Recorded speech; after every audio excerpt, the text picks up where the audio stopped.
I am Group Captain Venkatraman, a former Air Force officer, currently serving with MMA as General Manager. A warm welcome to all of you. Indeed, a pleasure having you all with us today at the Southern Regional LMA Conclave. So, we have people from the conclave as well as from MMA chapters in Tamil Nadu and Pondicherry. A gentle reminder for all of you to keep your mobiles on silent mode.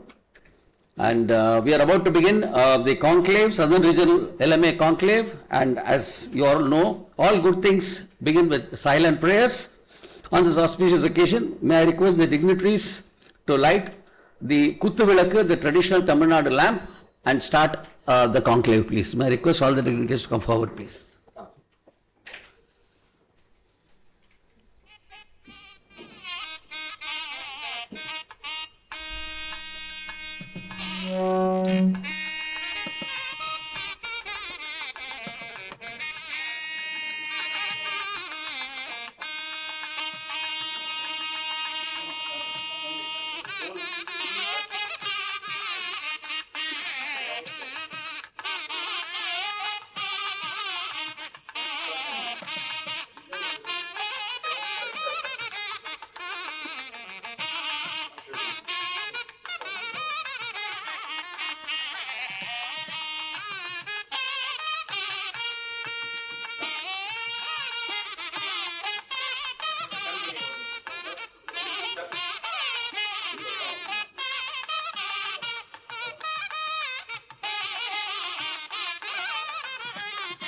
Yes, let's welcome everybody and begin the session with a big round of applause.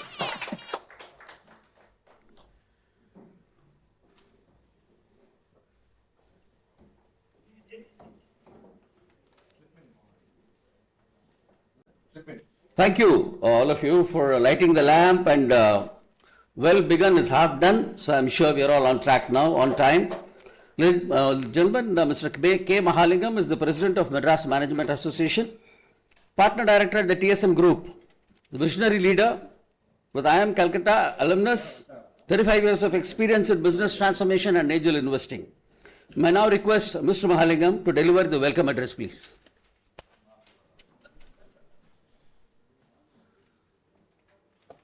Good morning, everybody. I must say, between All India Management Association Group Captain Vijay Kumar, we keep doing new things from time to time. Everything is a new experience. Group Captain Vijay Kumar, this initiative is really unique. The last 5 years in the committee in MMA, I haven't seen anything like this. Thanks, Vijay Kumar. Thanks, IMA, for doing this for us. Good morning, gentlemen, and a very warm welcome to all of you.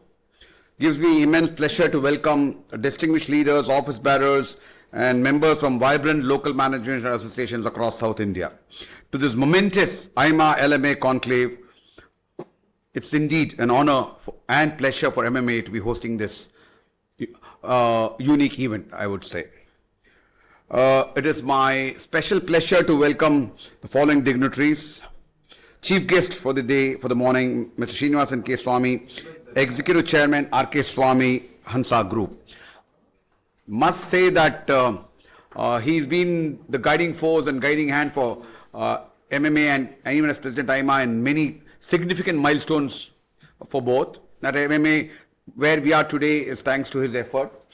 Thanks to Swami, and he also award which he presents at the IMA event. So Mr. Swami is really dear to the both IMA and MMA. We own him a little more because he's here in Chennai. Thank you, sir.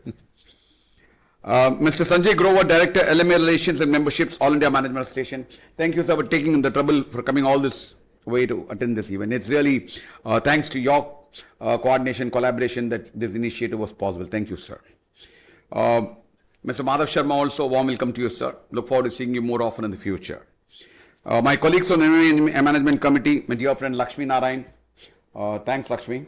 And Mr. Shiv Kumar, I think, who's been actually been path-breaking in the LMA chapter activity. We were with him at Vellore last month. So thanks, Shiv Kumar, for this. Today's conclave stands as a powerful testament to our shared belief that regional strength is a cornerstone of a national movement. The theme for today, empowering regional LMAs for a stronger national movement, captures it in essence very, very well. Resonates deeply with a collective mission. Our objective is clear: to foster a spirit of mutual learning, collaboration, and strategic alignment that enhances the operational effectiveness of our LMAs and enables us to extend the reach and relevance of management movement. This platform offers us a unique opportunity to exchange best practices, explore new synergies, and strengthen our networks to benefit the broader ecosystem of professionals, institutions, and the communities that we serve. Let us use this occasion not just to deliberate, but to inspire one another to reimagine how LMAs can drive innovation, thought leadership, and inclusive growth at the grassroots and beyond. My compliments to the MMA Secretariat for this initiative, which will go a long way in promoting management movement and the vision of IMA and MMA. Special thanks to Group Captain Venkatraman for this. Once again, I thank you for being here, for your commitment to the shared journey. I wish this conclave productive deliberations and lasting outcome. Let's, all the local management associations here and across the country, along with IMA, continue to be at the cutting edge of fostering management thought and practices and education. Thank you again. Welcome again. Bye. Thank you, sir, for setting the tone this morning. Gentleman, Mr. Sanjay Grover is the Director at All India Management Association and is in charge of the local management associations and membership, the department as a director. He also looks after the Young Leaders Council. Prior to that, IMA, he was with CII for about 24 years and developed strong working relationship with various affiliations and government bodies. With this short profile, of course, there is a lot to read about him, but with the short profile, may I request Mr. Sanjay Grover to deliver his opening remarks, please. Thank you.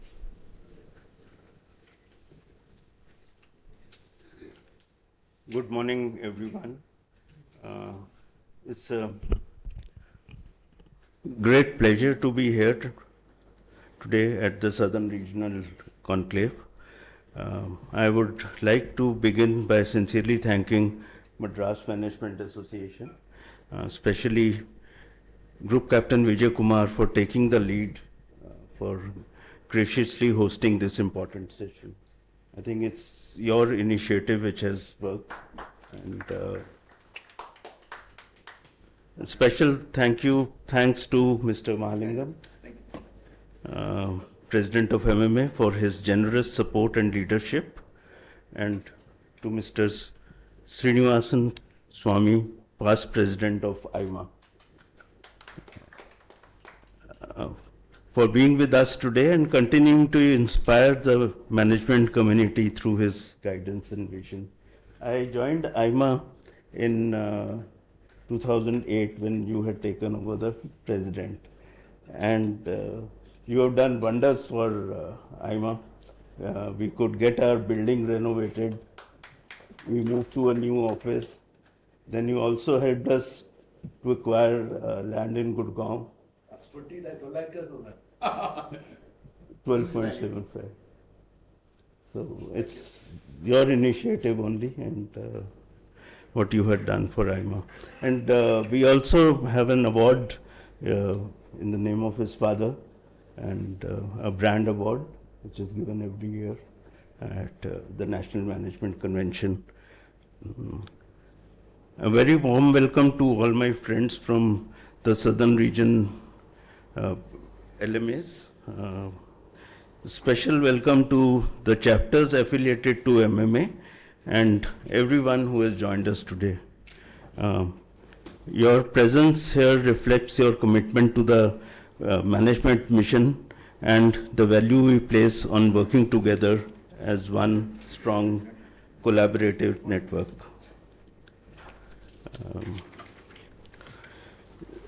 The conclave today is both timely and important.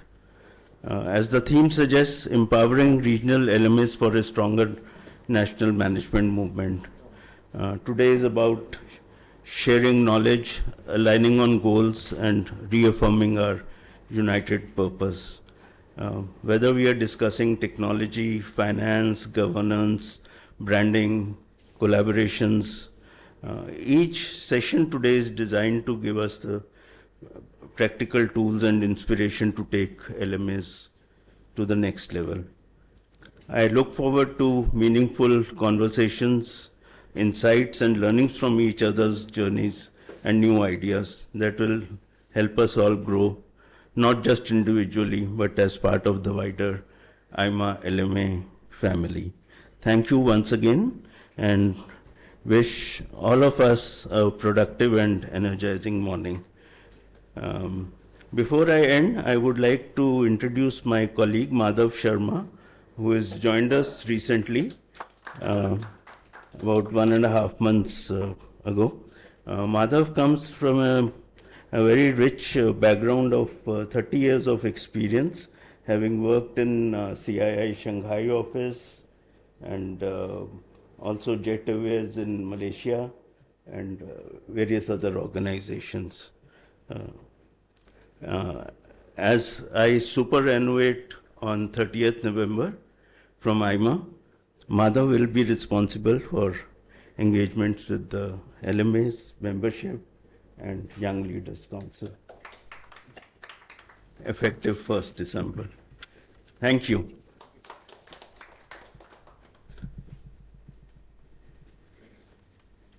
Thank you, Mr. Grover. Your presence and the presence of Mr. Sharma adds a lot of value today. Mr. C. Shivkumar, Director at Roots Industries India Limited, is a visionary entrepreneur, a strategic leader known for pioneering asset-light manufacturing and innovative HR practices. Drives multiple ventures across manufacturing, retail and consultancy, and a big supporter of MMA. May I invite Mr. Shivkumar to present an overview of MMA chapters, because he heads the entire functioning of chapters at LMA, a big supporter. Thanks for your guidance all the time, sir. May I request you to deliver your overview, please. Yes, sir.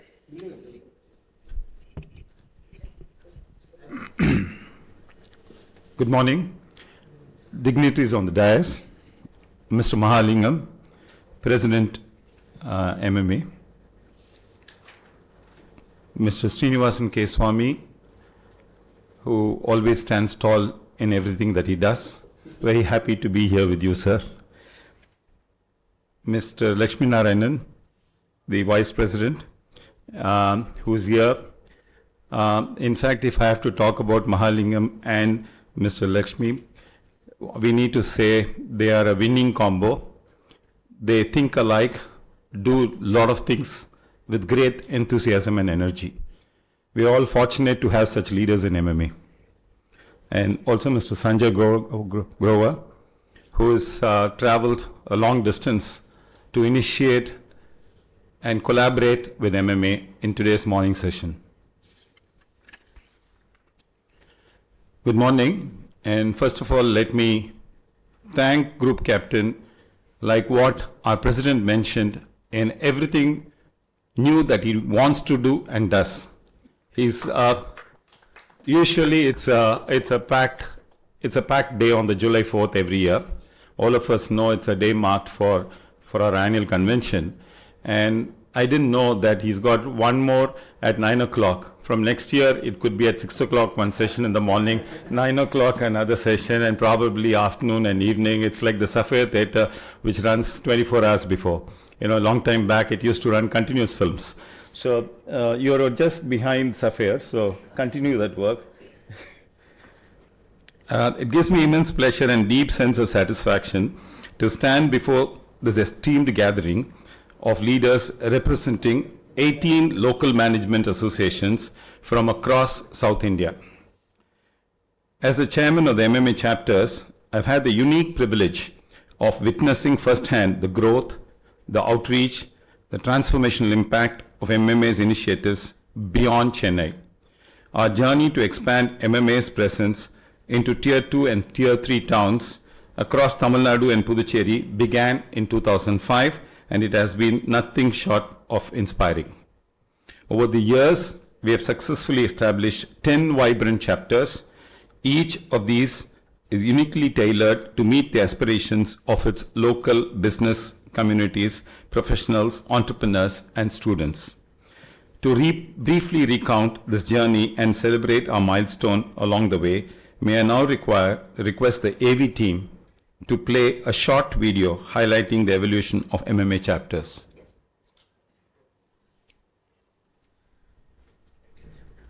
That's okay. It's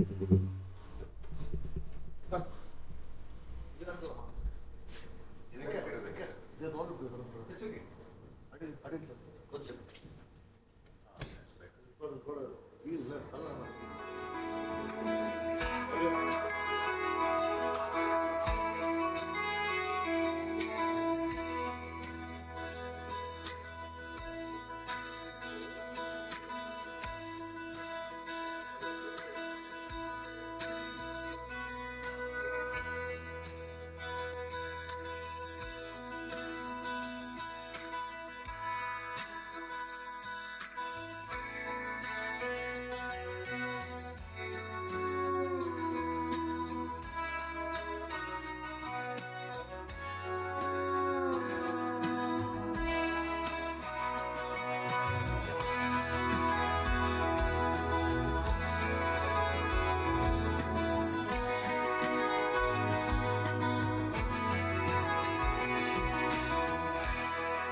Thank you.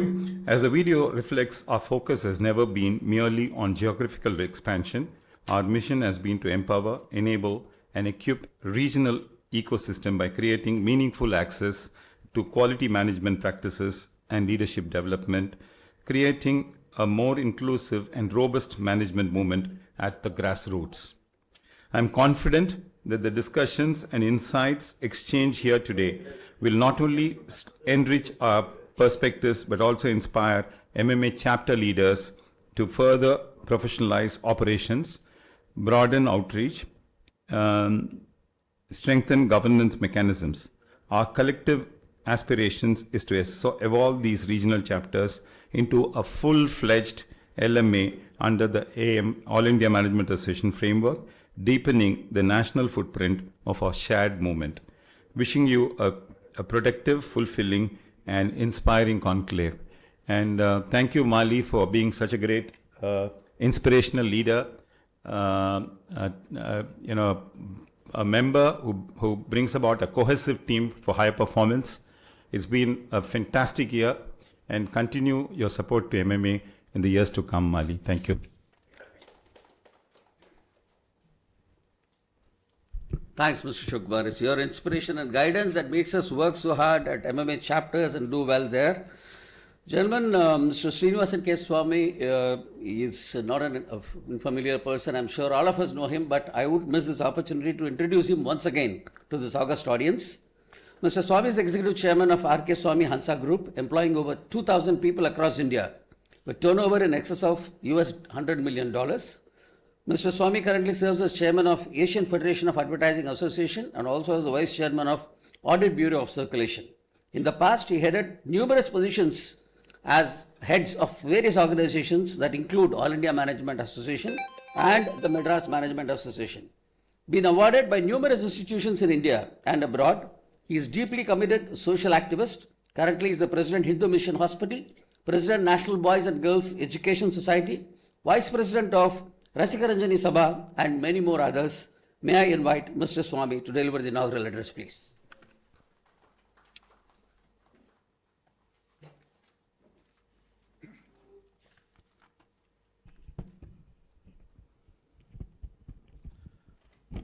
President Mr. Mahalingam, Vice President Mr. Lakshminarayanan, Mr. Shivakumar, Sanjay Grover, Group Karmajay, and friends.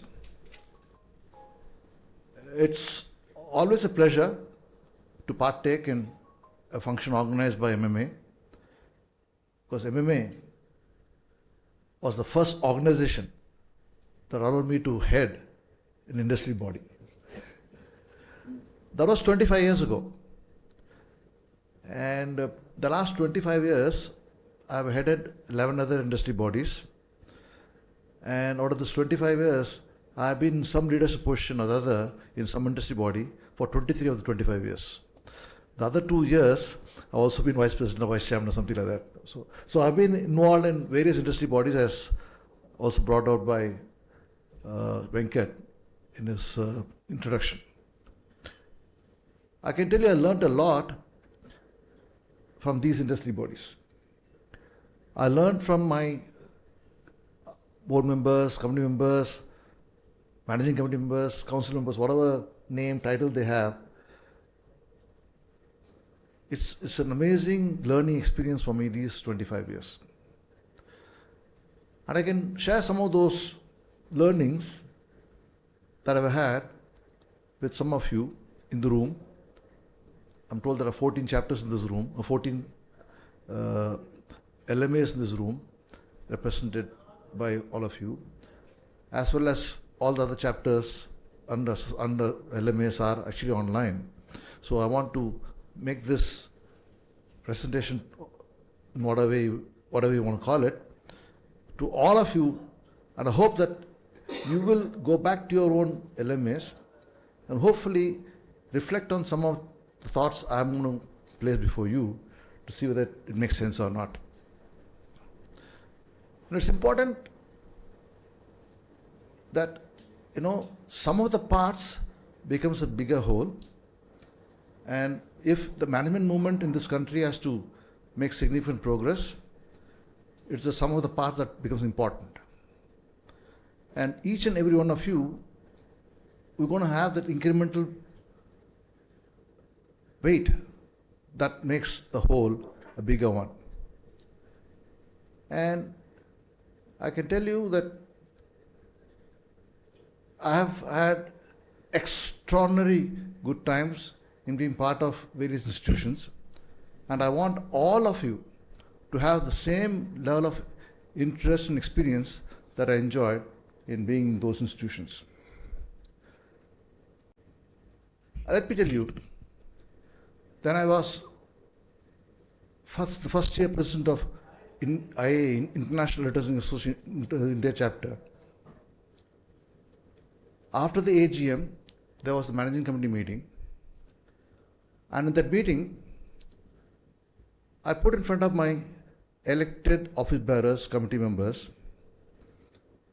an agenda for the year, calendar of activities. In that, I'd outlined some 32 different things we will do that year. The previous year, IA India chapter had done 4 events that year. And the calendar of events I presented to the board had 32 events. And I could squeeze smirks on many faces, saying, this man is out of his mind. He's not going to do anything of this kind. And I knew that, the challenge is therefore more on me than them to see how the year is going to end. What I did, and what I think we should be doing as various LMA leaders, is that it is not what you do at the meeting of your managing committee or board or whatever, but what you do between meetings of your association. Because we speak and go, and we speak again the next meeting, we speak again the following meeting. That's not the way things get done. It's what you do between meetings that get things done. So at the board meeting itself, I assigned responsibilities for various things that I wanted to do. I said there'd be some IA conversations, 6 of them. There'd be IA webinars, 6 of them. There'd be IA debates, 4 of them.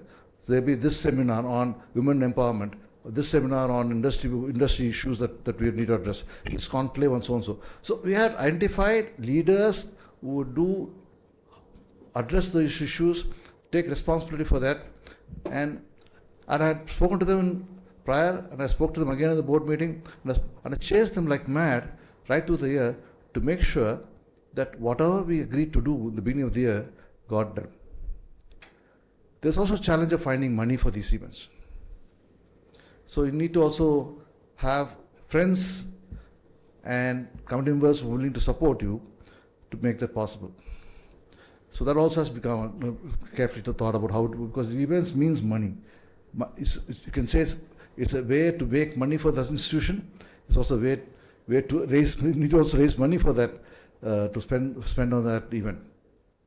So all of that was done very well. And end of the year, when we closed, we did not do 32 events, we did only 36 events. And that's how we ended. I'm saying it's possible if you have a sharp focus on what you want to do, you will get it done. And from the smaller LMA's perspective, because we have IA Bombay, India chapter is a Bombay-based institution, so we can find the money, like the Chennai, we can find the money.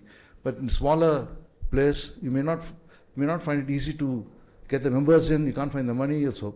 But therein lies a solution there also. Most of the members have decent conference rooms. You don't need to have very large events. Even if there are 15, 20 members, we can have something called boardroom conversations. We have somebody like Malikan coming to your town, get him to, engage in a discussion with you on any subject, maybe of Indian economy or state economy or any particular industry that he is interested in, and take the conversation forward. To engage a fire chat conversation, just 2 of you with somebody discussing with the leader who's come into your town is not difficult and doesn't cost money. You can request one of your committee members to actually host it in their own office. It's not actually very complicated. You don't need to necessarily go think for a 5-star hotel facility to actually do that, because at the end of the day, it is not the size or the address where you go and get this done. It's the event that you actually put together that's possible to actually make a difference to your members. Because it's not as a larger, small MLAs will have many members to deal with. They'll probably have 20, 30 people only coming in. So it's not complicated at all to do that. But I tell you one thing. If you want your LMA to make significant progress, you must make sure that at the management committee level, you become good friends. There must be some level of wannabe where they all think that they're part of this institution and they want to actually have fun doing whatever they're doing together. If it is just a chore, if it is a bore, nobody will be interested. They need to know that it's going to be interesting fun activity I'm doing with a friend, and that makes it more interesting for the entire ManCom to do. I go back to IAA India chapter, where you used to have monthly meetings, and more often than not, the monthly meetings will be followed by somebody hosting a dinner with cocktails. And much of the friendship developed there, and it's very easy thereafter to get things done as a group. So if you don't become a friend of your board member or council member, it's very hard to get anything done. First of all, to get audience in the room when you conduct an event, it's just a big shit. Sorry, big problem. So we need to make sure that you also, when you do an event, while it's useful for them to learn something more, people are lethargic, they have their own other priorities, they don't come into the meetings. To them, it's not an important thing in the calendar events. So to make this the central piece, it's important that the friendship that's developed actually is put in a manner that people understand that I need to go there because Venkat has called me, because group captain has called me, or somebody, or Maha has called me, Mali has called me, whatever. I'm saying it's important for us to respect the invitation of the person who's inviting. Then it's like getting an invitation. Somebody's come home and invited you. You are obliged to go. If somebody sends you a WhatsApp message coldly, you may think about wanting to go or not, depending on your relationship with the guy. So that's the issue I'm talking about. So it's important for us to have these network meetings in the evenings, so that it's not just one more thing that is happening. It's our program. It's not his program. So that's something that we need to think about. It's very important when Mr. Lakshman is taking over this evening as president of MMA. Only after 2 years of Mali, I'm calling Maha because Mahalingam is Maha, but he's called Mali. The only person after maybe decades, 3 decades, who had the second term in MMA is Mali. That is because he actually has been the most visible president of MMA in the last few decades. Every program that MMA does, he'd be participating. Of course, MMA does more than 700 programs, very difficult to participate in all 700. Every program that is of certain level and consequence, he is there. That's the level of involvement. I think he must be coming there almost every day to MMA to attend some program. Signing attendance. Signing attendance with group captain will not give him salary otherwise. Anyway, so I'm saying that's the level of commitment that MMA has from Mali, okay? And it's been amazing. I don't think any other president, and I always told this to him, no other president has given as much as he has done in terms of time and his competence to an institution. And no wonder, some of you know this, MMA has been the best LMA for 14 years in a row, and IMA has been giving this award every year. And last year, They said that MMA, you go, I can't consider you, you're too hot, move away, we'll keep you aside. And they evaluated other LMAs and gave it to Ahmedabad Management Association. They said that if MMA is in the fray, nobody can get this award. So they can't be given every year this same association, demotivating others. So Vijay Kumar and Mahali must have been unhappy that they didn't get the award, but they were not even under consideration. They said, look, we can take your paper and look at it. We can't consider anybody else, so we'll set it aside.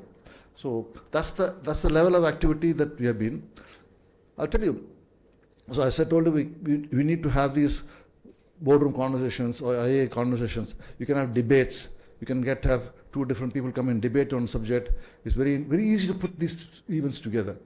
We can have, if you have subject on budget of Tamil Nadu, whatever you want to, that's affecting your life, you can have a discussion on that. Somebody can come and, debate with you that subject. So many ways we can actually make the program. It's not that complicated to actually have interesting program going. And I'm saying that again and again, you think small based on what your strengths are. You will actually be able to achieve significantly more. If you don't plan smaller events, you will not have any event to do. Unless you have event, you lose your members. The members require something to for them to come back to. It's important for you to keep that interest going for the member to be associated with LMA. So that's, I think, something that I want to emphasize again and again. At least one big event you should do every year. Something that holds the whole industry together in your town. What that is something you can figure out. Like I know I went to Kerala Management Association for a couple of events, all big events. So that's something that I've been to Tiruchur Management Association, I've been to Palghat Management Association, I've been to, of course, North India, I've been to many associations also. I'm one of the IMA presidents who've been invited to most LMAs in different parts of India, including Guwahati and others. And I've traveled to all these locations whenever the invitation came from them. At my cost, of course, no one cost. No, I never paid for anything. Like it's always the case. We all travel at our own cost. And that is true with not just IMA. And I've been traveling to different parts of the globe, okay, at my own cost, for attending various industry events. Because my father once told me, any amount of money that you spend on the hand that feeds you, that's the industry that feeds you, is not wasted money. Okay, so therefore, it is not as though that, when I got involved in this association activities, the first question that was put to me was, it's going to cost you maybe 10 lakhs at the time. Can you afford it per annum? I said, we can afford it. So why? If you can find the time, do the activities that's there in front of you. If you can't find the times, obviously you can't do it. And unfortunately, I could find the time, and I could find the money to do what we want to do. I was president of IAA World, it's called chairman and world president is the title for 2 years. At my own cost, I've gone to different parts of the globe, attending various meetings for 2 years. Unfortunately, I could say that COVID hit me in 2020, second year, so I could save some money and I had to do meetings virtually. Otherwise, I would spend another maybe 25 lakhs on travel in the year 2020 after March or whatever. So last travel I did was to China in February 2020. So I'm just about escaped everything and come back. So anyway, okay, let me again reiterate. How we want to take the LMA forward is not difficult. It's just we only thought through in simple, small steps. How small events actually add to bigger whole. Have one big event that you have at the end of the year, and I'm sure all of you will be satisfied with the performance as President, Executive Secretary, or Secretary General, whatever titles that you may all have. You'll be satisfied that the year that went by has been a good year. Thank you very much.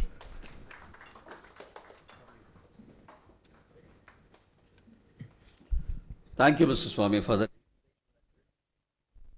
A lot of takeaways for all the LMAs here. And most important was that continuous engagement with members, which you said. Thank you so much for all the guidance. Gentleman, Mr. Lakshmi Narayan Duraswamy is the Managing Director of Sundaram Home Finance Limited, a seasoned financial services leader with over 3 decades of experience across Citibank, GE Capital and Sundaram Group. Specializes in risk and strategy. Is currently the Honorary Treasurer of Madras Management Association. May I invite him to deliver the concluding remarks and deliver the formal vote of thanks, please.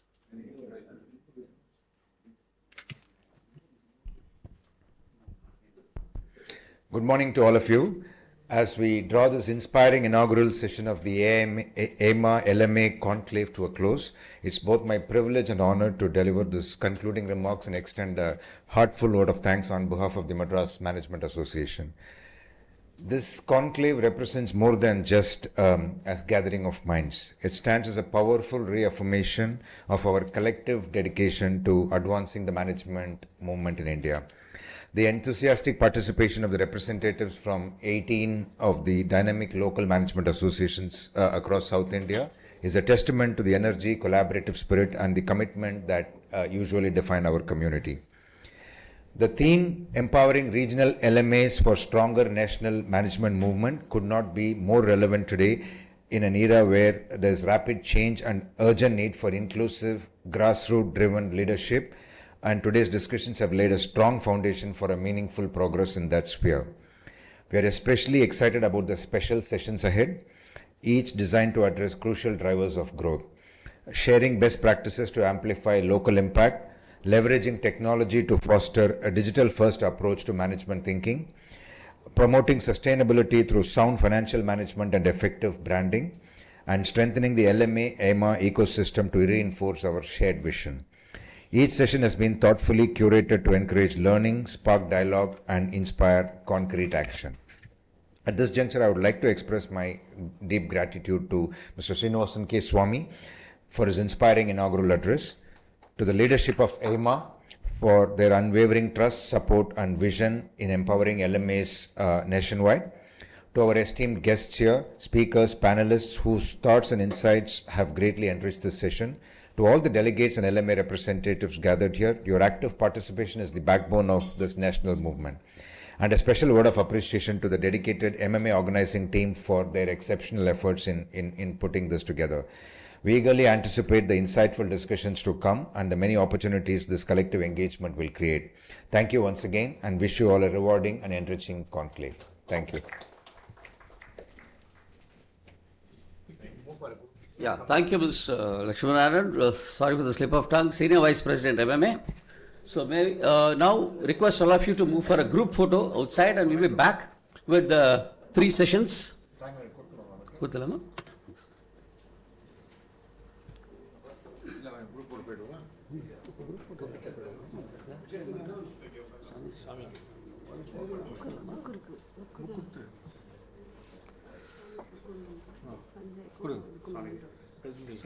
Sanjay,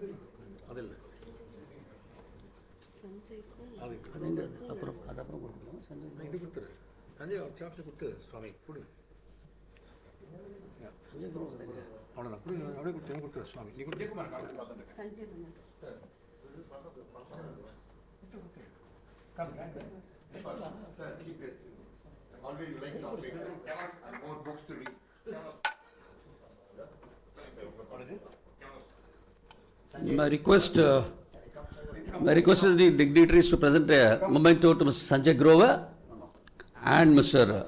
Madhu Sharma as well. Gentlemen, let's give them a big round of applause.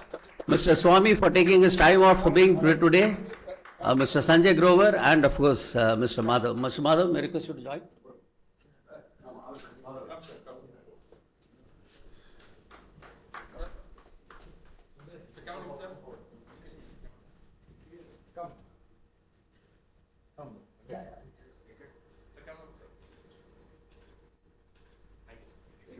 Quickly come for a group picture.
So, gentlemen, can we settle down so that we can start with the first business session?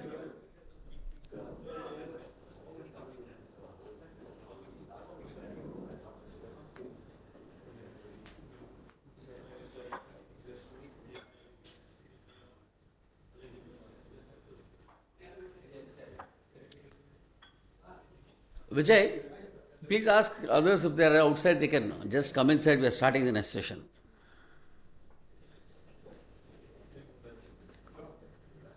But you can take your place here, get that cup of tea also, no problem.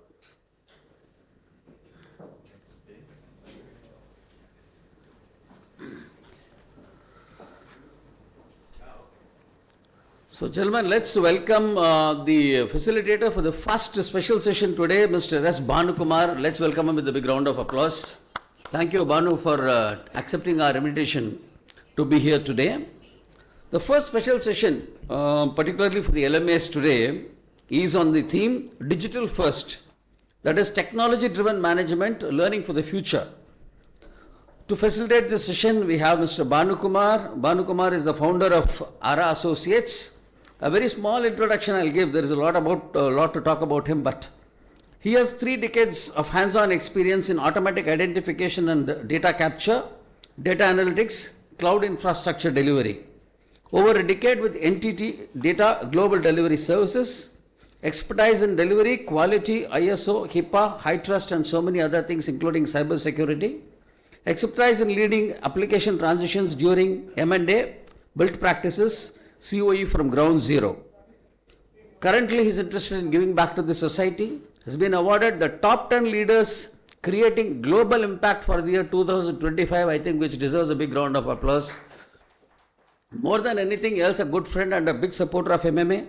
Anything we talk technical and MMA, first thing we reach Bhanu to give us some advice and guidance. So with this small introduction, I will request Mr. Bhanukumar to take the session forward. Thank you, Mr. Bhan. Thank you. Good morning, everyone. It's always a pleasure to be here with MMA, especially. I think I'm audible. Michael and we are used to, at MMA, we are used to starting it ahead of time and all that. So that's always a pleasure being here. Thank you for the opportunity, sir. It's always a pleasure. So today,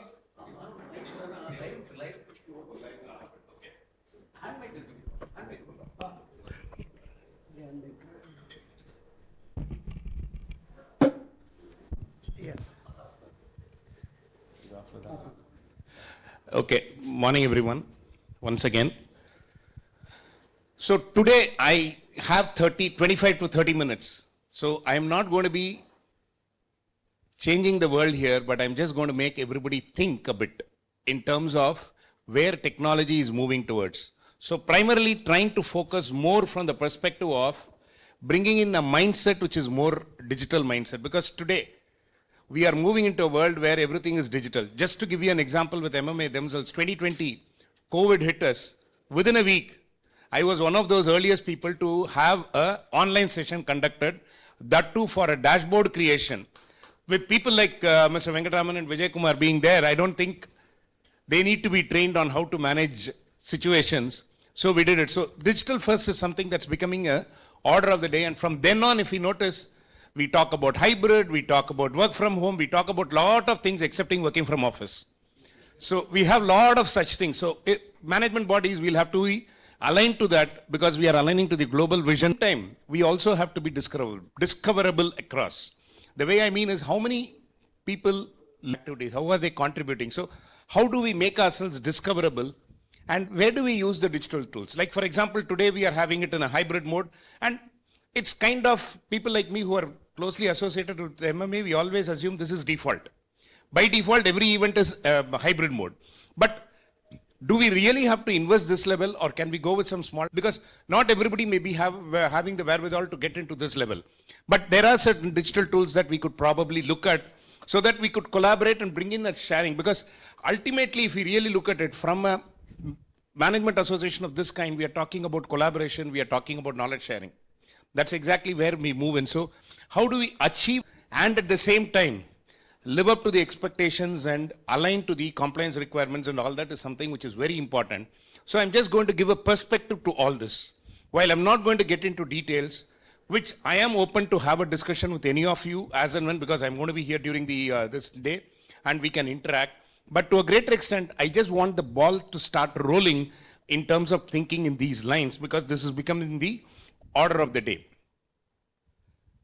The reason is very simple. More than 800 us are using internet today, which obviously means, in fact, if you look for what happens a minute in internet, there is a wheel of that is there, which talks about roughly around 800 hours of video being watched within that minute, 200 websites being created, along with roughly around 8 million purchases happening either in Amazon or Flipkart, along with around 10 million search happening in Google search.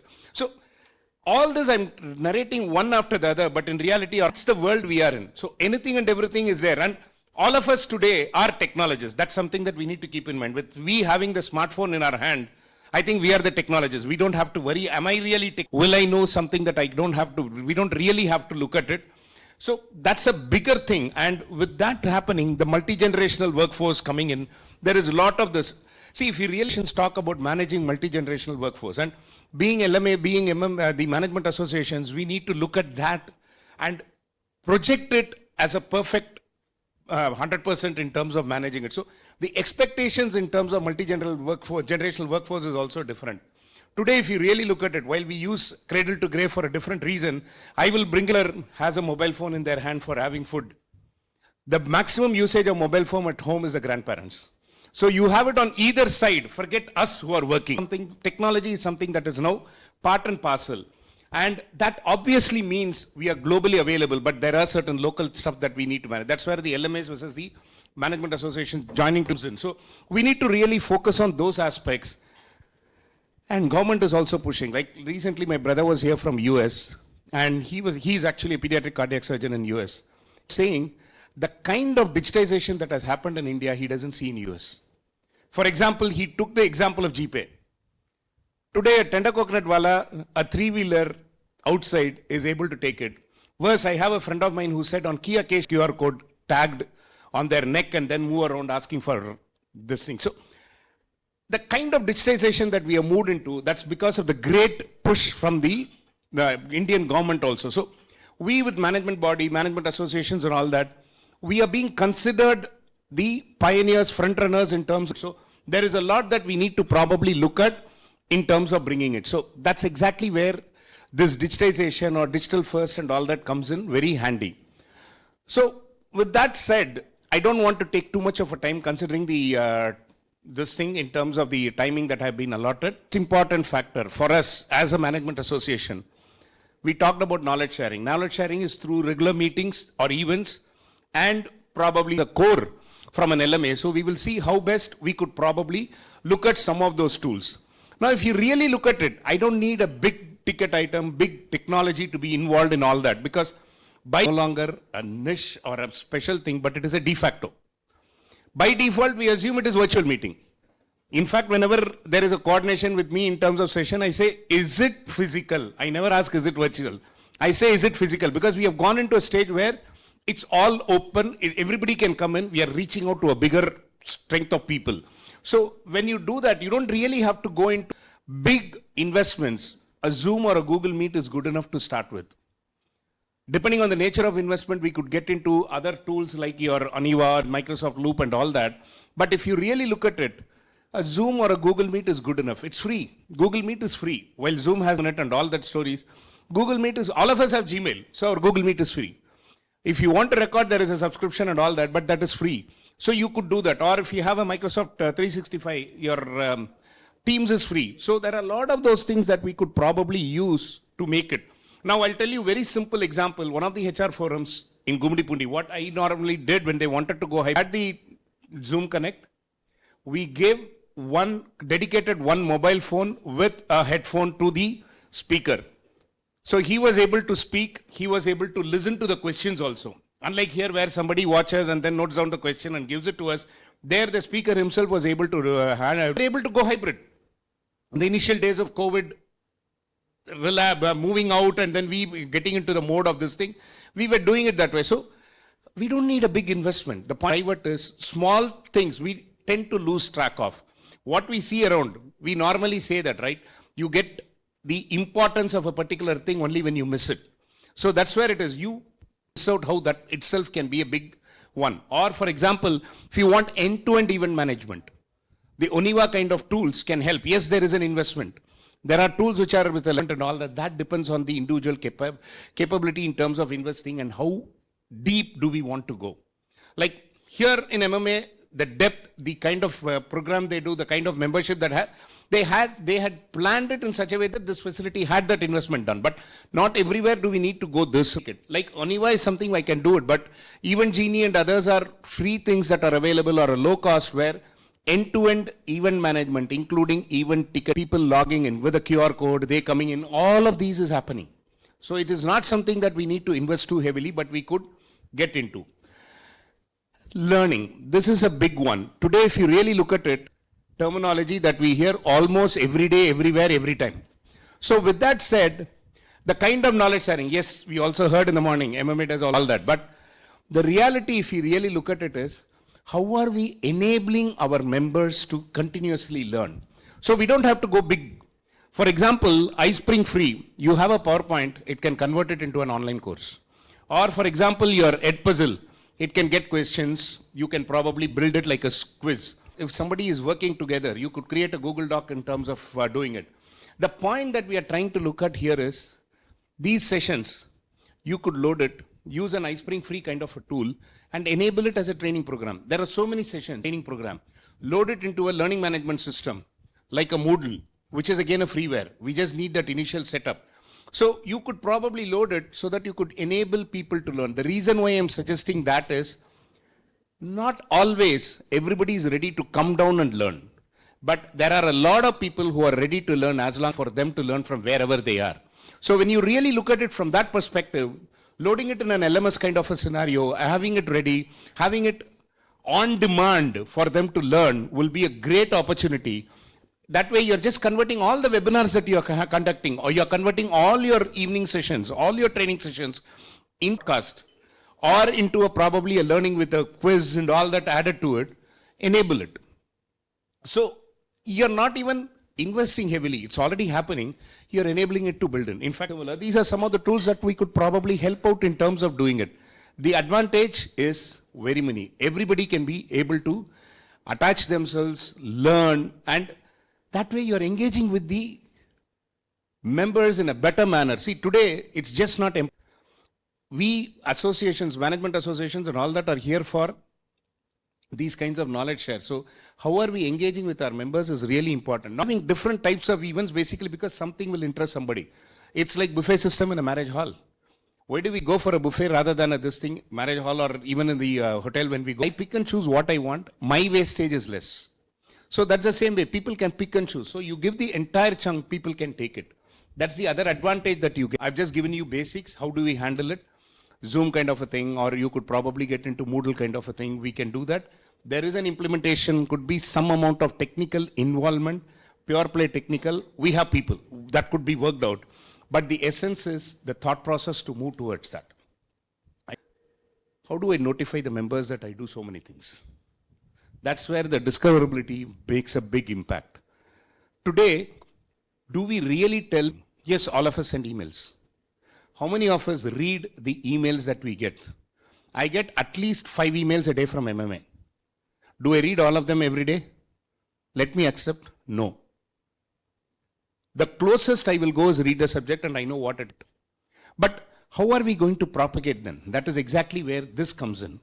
We need to be findable. I'm consciously calling it findable. We are not lost, but we need to be available. On management, we need to be available.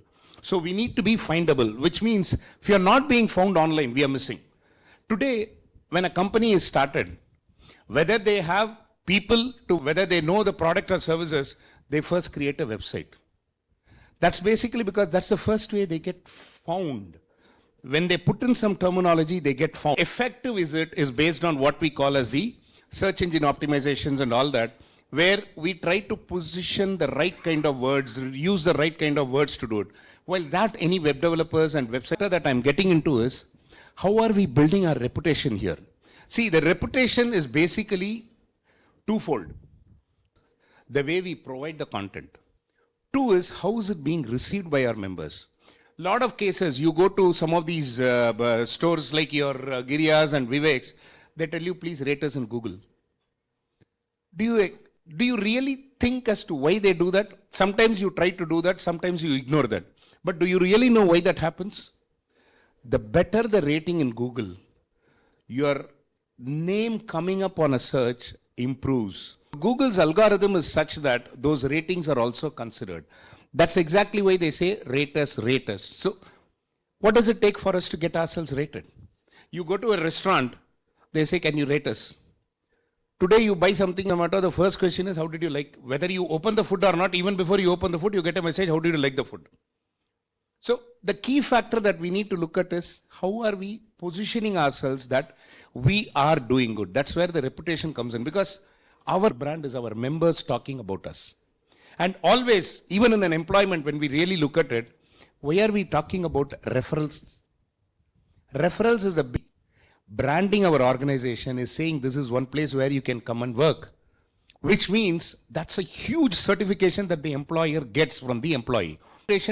Reputed management body is something comes up only when we get into these ratings and all that. So how do I achieve it? You have Google My Business, or you could probably get into, there is something called a SQL Tech. Help in building your visibility, and you can use tools like Canva probably to create flyers, or you could use Google Analytics for us to build on analytics. I'll come to some kind of tools which will send mail blasts, which you could probably look at. Now, yes, I did say, do I really read all the mails? But I know some I will be able to search it. So mail is one connect. There are ways in which you can send text messages. Today, the Google has come out with a concept wherein you would be able to send typical messages which in the past were called as MMS, today as an SMS, and then we get it with a link and all that. So there are a lot of different ways that we could probably work to ensure we reach to our members. Talk about it. That's where we need to start practicing storytelling. The organizations always talk about storytelling.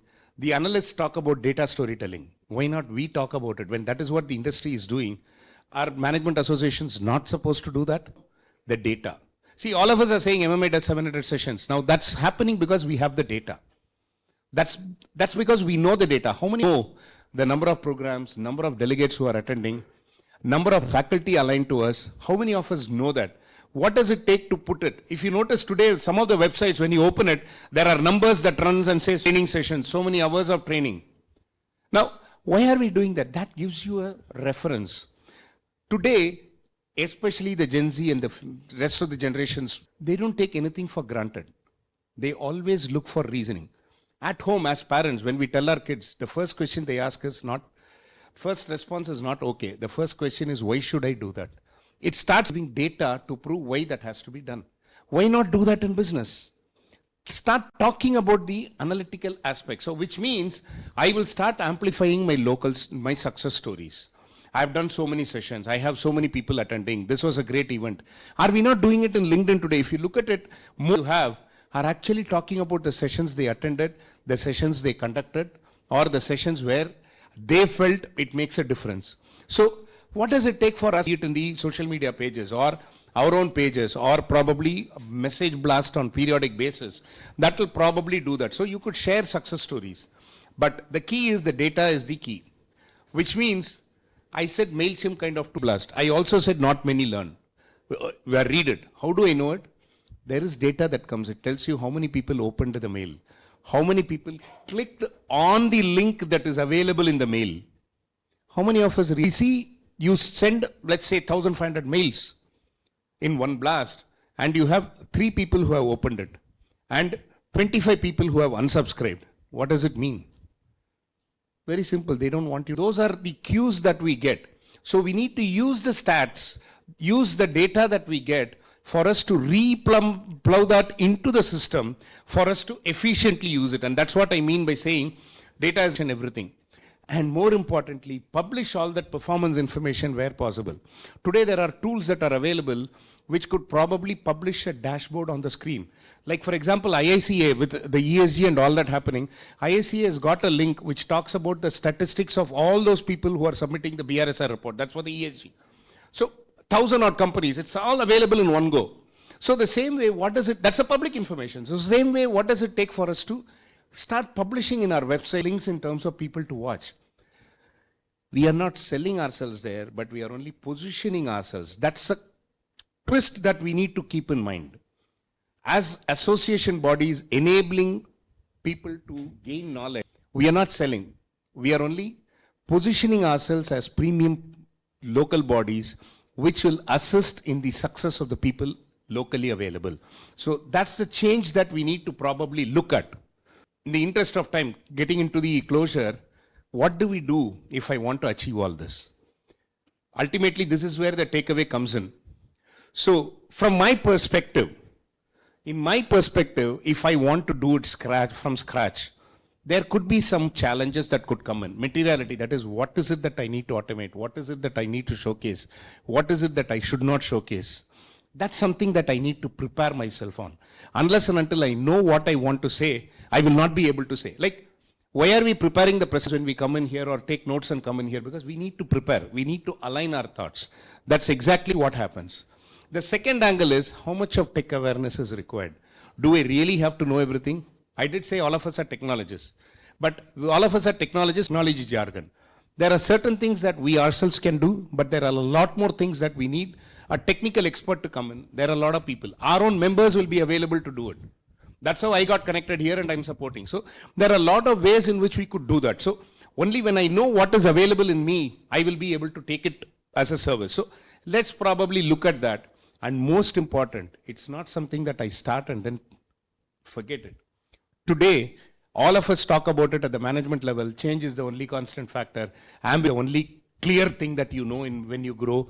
A lot of those things. So sustaining it is very important, which means if I'm trying to bring in an LMS, learning management system, and I decide to load all the webinars and programs, to have a plan in terms of taking the past few years or few months vis-a-vis in terms of how will I do it. Like today the session is done.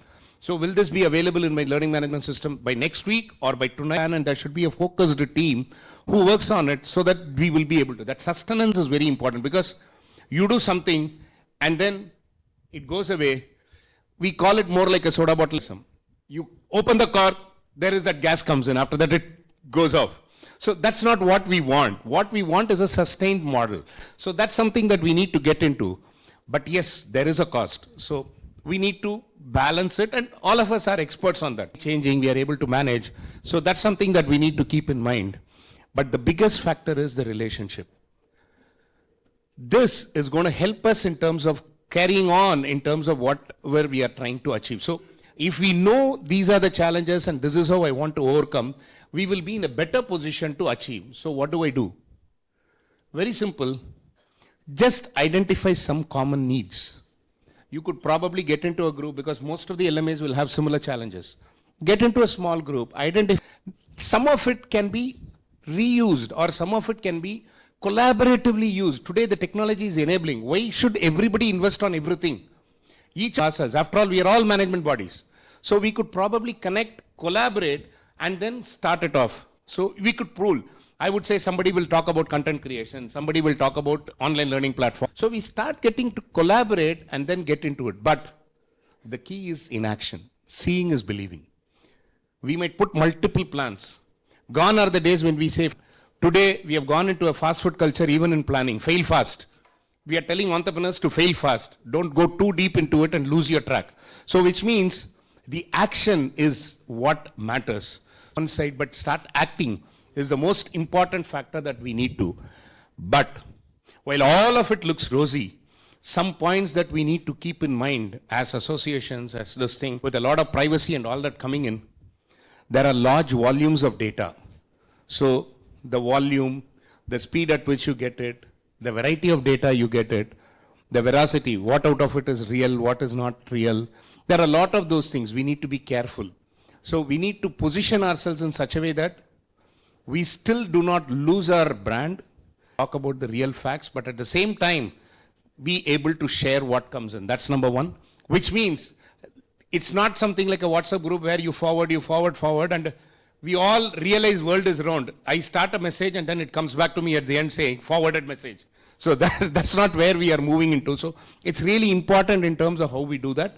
The second aspect is security. We talk about LMAs, we talk about a lot of things. So mobile, cloud, there is so much of personal data. A lot more focus from the Digital India in terms of the data protection, data privacy, the DPDP Act that comes in.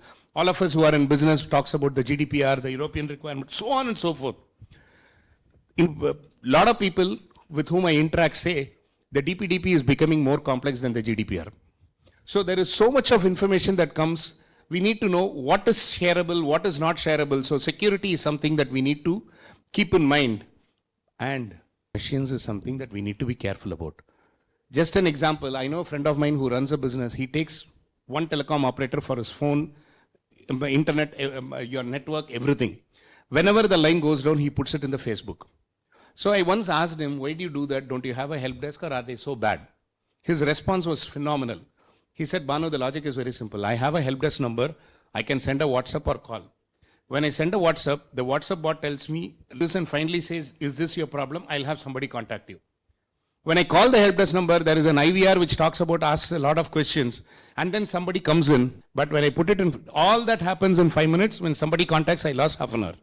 But when I put it in Facebook, the technical guy calls me within 2 minutes. So I'm able to reach out to him faster than going through the help desk. So is that where we are getting into? While yes, technology is required, going beyond a particular limit can be disastrous. So that's something we need to keep in mind. And of course, the last but not the least, the law of land. Each of the local law can vary, can be at questionable aspects. So we need to keep all that in mind. While there are a lot of things that are rosy, this is also something we need to keep in mind. So this is the last slide. Digital first is not about technology. It is more in terms of making our presence know what we are as a brand and making people know what all they can achieve. And it's more a mindset, which is actually unlocking the unprecedented growth because we are expanding the reach. The moment I go digital, I'm expanding the reach. I'm no longer a local LMA kind of a thing. I'm global LMA. I'm globally recognizable, but bringing in the localization factor within it. That's the key that we need to keep in mind. So maybe a takeaway to this thing for the next quarter, wherein you pick one digital initiative and you want to bring it to a logical success. It's always good to start. I said starting is important, not thinking. So maybe I will put this as a message. Why not think of something that you want to go digital within the next quarter? Think through, be it within your specific LMA or as a collaborative thing. Why not probably think through and take it forward? With that message, I will bring this to a closure, but open it out for this. I think I have some time for questions, right? 5 minutes is there. Yes, sir.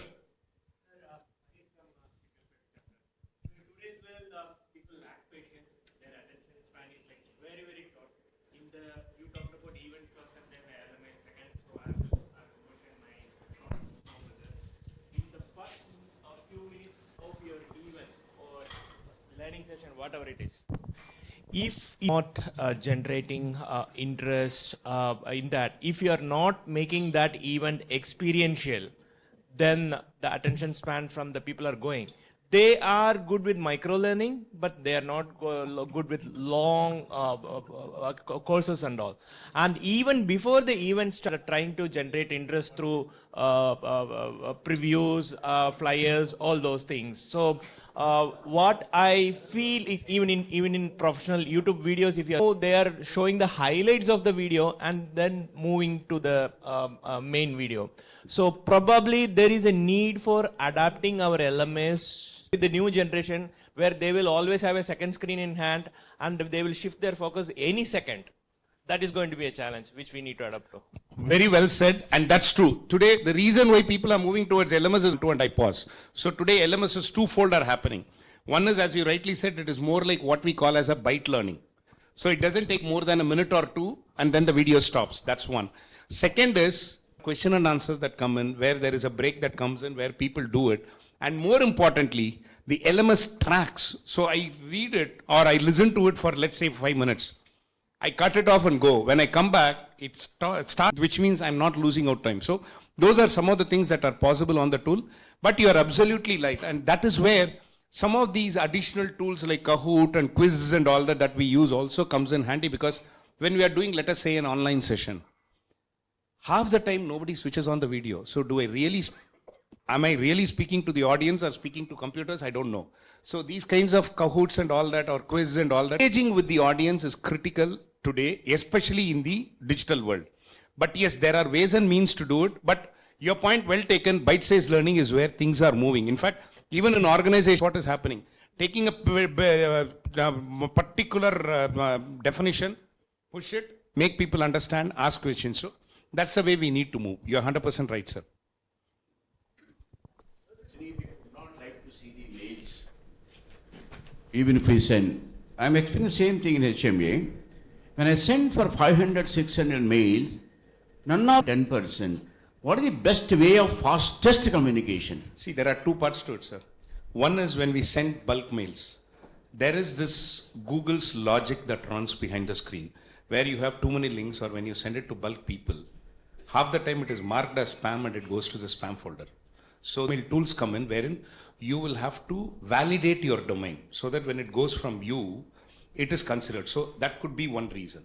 The reason could be genuinely there are a lot of things. So the way we try to do that is, normally, one is a subject line which probably tells.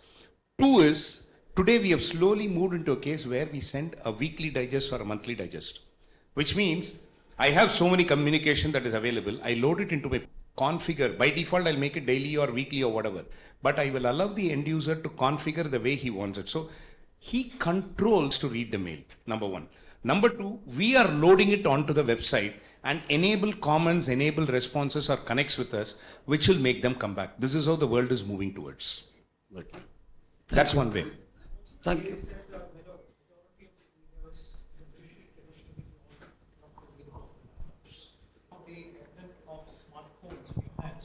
Nobody is actually reading it on the laptops. They're all reading it on their phone. The text of your email has to be very short and crisp and to the point, so that generates interest. Is that also true? That is true, but that is where the other challenge comes in. We start putting it link. The moment the link comes in, Google blocks it and all that. So the essence is starting it to the point, becomes very important, number one. Number two, goes back to his point. In an email on the laptop, I have probably one paragraph is I lose my concentration and I don't look at it. That's where a key subject line matters. If you are able to reach out, that subject is of interest. As I said some time back, I read the subject, I know what it is. So that is where it comes in. Back to you, sir. Thank you. Yeah. Bhanu Kumar will be here, and let's give him a big round of applause. To cover the subject within 20-25 minutes is Bhanu. Lovely. May I request Mr. Sanjay Grover to step forward and, honor Mr. Bhanu Kumar with a book. That's what we give at MMA. Anybody who comes to MMA, we only honor them with a book so that they go and read back more and come and tell us more about it. So may I request Mr. Grover, please.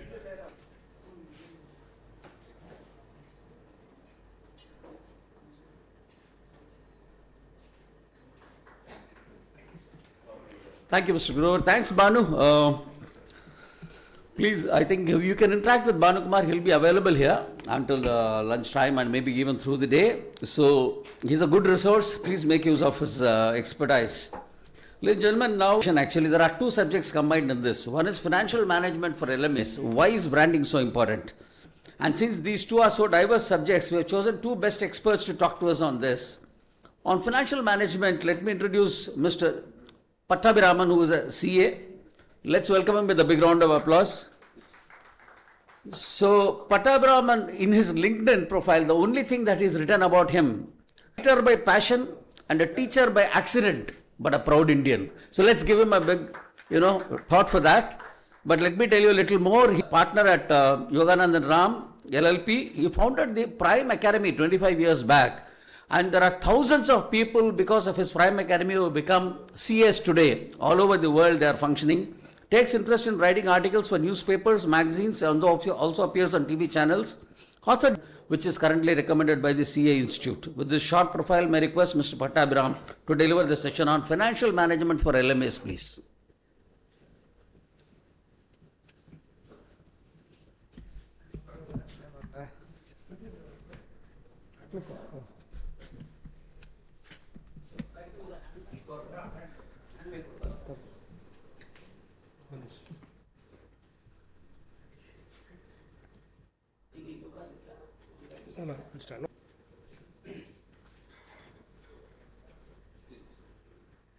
Okay. Yes.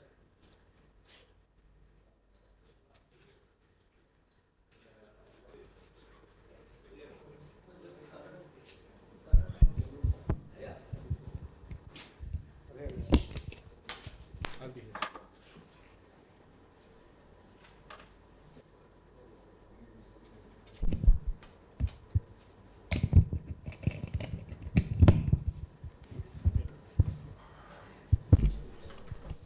Well, good morning to all of you. It's nice meeting all of you here under the aegis of the Madras Management Association, an organization that is known for its legacy, for its leadership, and as Banu said a little while ago, for its legendary database. I'm sure all of you at some point in time will. Across the next 20-25 minutes, I'll try to walk you through what it takes to be a very fit organization. Learning management associations or local management associations or NGOs for that matter are not for profit. There's no two opinion about. Some of them are Section 8 companies. Some of them very proudly say that they are not for profit. But that does not mean that they are for loss. Long years ago, I read a book it was a book that somebody gave me. It said how to run a non-profit organization.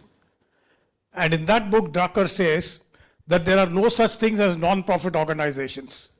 And there are loss-making organizations. And he said that the only organizations that can work as non-profit are charity organizations. His argument was very simple. Every organization, whatever be its motive, whatever be its purpose, has to work for profit, because you cannot carry a begging bowl around if you want to build quality in your organization.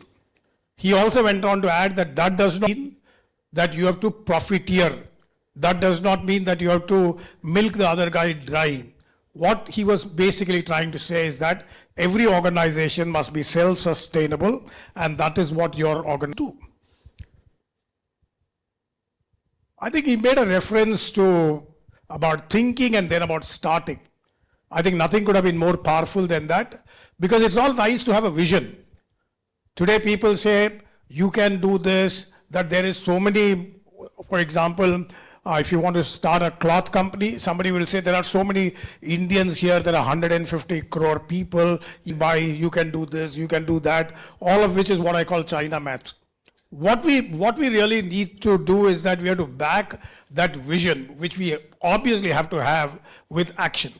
And if you want something, you need what? You need vitamin M, not vitamin D or vitamin C. You need vitamin M. You need money. Money is what is required to scale. If you look at it, even if the bill runs for 87 rupees, he wants 87 rupees. You can't pay him 85 and go away with. And that's exactly the kind of spirit that we should all work with.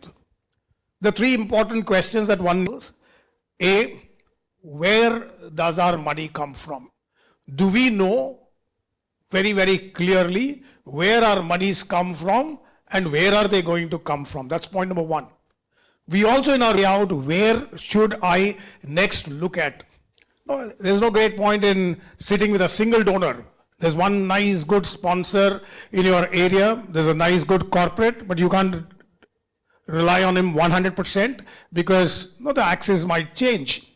Or like I read somewhere earlier again, back to the cab driver, it says even the cab drivers are willing to accept both cash and UPI, which means that they no longer depend on one source.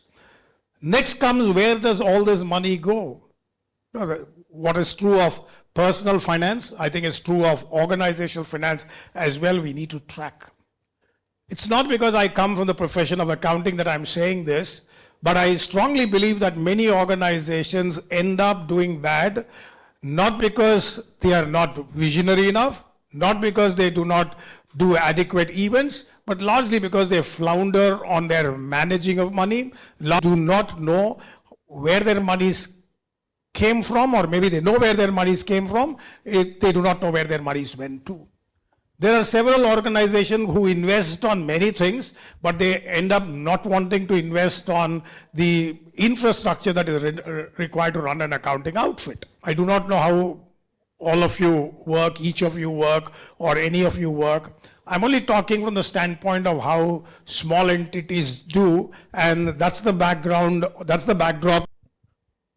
Ultimately, we must also make sure that what we are doing reflects what we had wanted to do.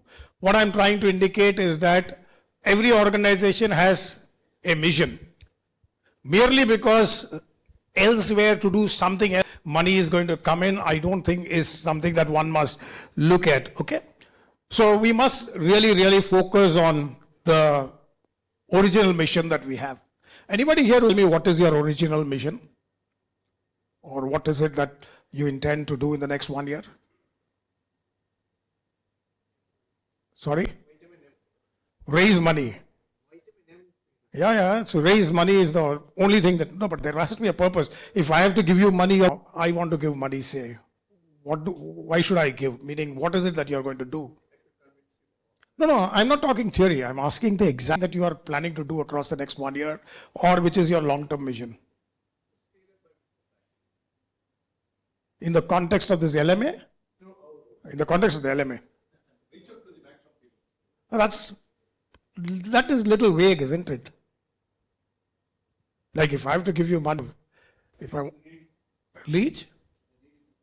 leading people, needy people. So you want to take money from me and give it to somebody just like that? Build your infrastructure. That's good. That's one good thing. Yes.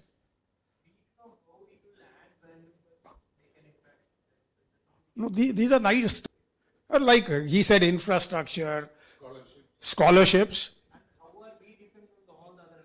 Yeah, that is something that we need to lay out. It is that which I think is very important, that organizations need to sit down and draw a statement as to what they want to do in the next 1 year, the next 3 years. That's about adequate. To look at 3 years at a point in time is good. Now, these are the typical revenue streams, and I want to spend a little bit of time on this. Not that you people do not raise. All of you raise monies from there. How many of you actually call up the members and say, hey, money is due, please pay? No, I'm asking a question. How many of you call up the members and say, hey, money is due from you, please pay? You do that? The MMA keeps doing that. It keeps calling me. So, whatever it is. Meaning they keep calling, and somebody in my office said, why do they call so many times? Aren't they rich enough? I said, no, that's not the issue. The issue is that if there are dues, those dues needs to be collected, and that is how you really realize that an organization is fit. So if anybody here has a reservation about calling up people for renewal out, it is important and mandatory that it needs to be done. Someone as staid as the Institute of Chartered Accountants of India does that. So I guess everybody needs to do that. Second thing is about events for sponsorship. Events, you know these things better, but I'll still put that across. I have gone around for events that I do for sponsorship. What almost always happens is that there's a lot of intent on the side of the sponsor to sponsor. But that choice takes a lot of time. It not only takes a lot of time, it also takes a lot of push. And that is the reason, that is why organizations must look at multiple sources of sponsors when they want to do events. And they must also look at it as what, like he said, what value does it add to me? No. What value does it add to the sponsor? Why should I sponsor? If I were, let us say, Chola, why should I sponsor? What is the benefit that I think people have to work out, rather than go say, no, I'm going to do an annual event. There are colleges that are coming in. Please sponsor that. Third important thing is the CSR monies, which,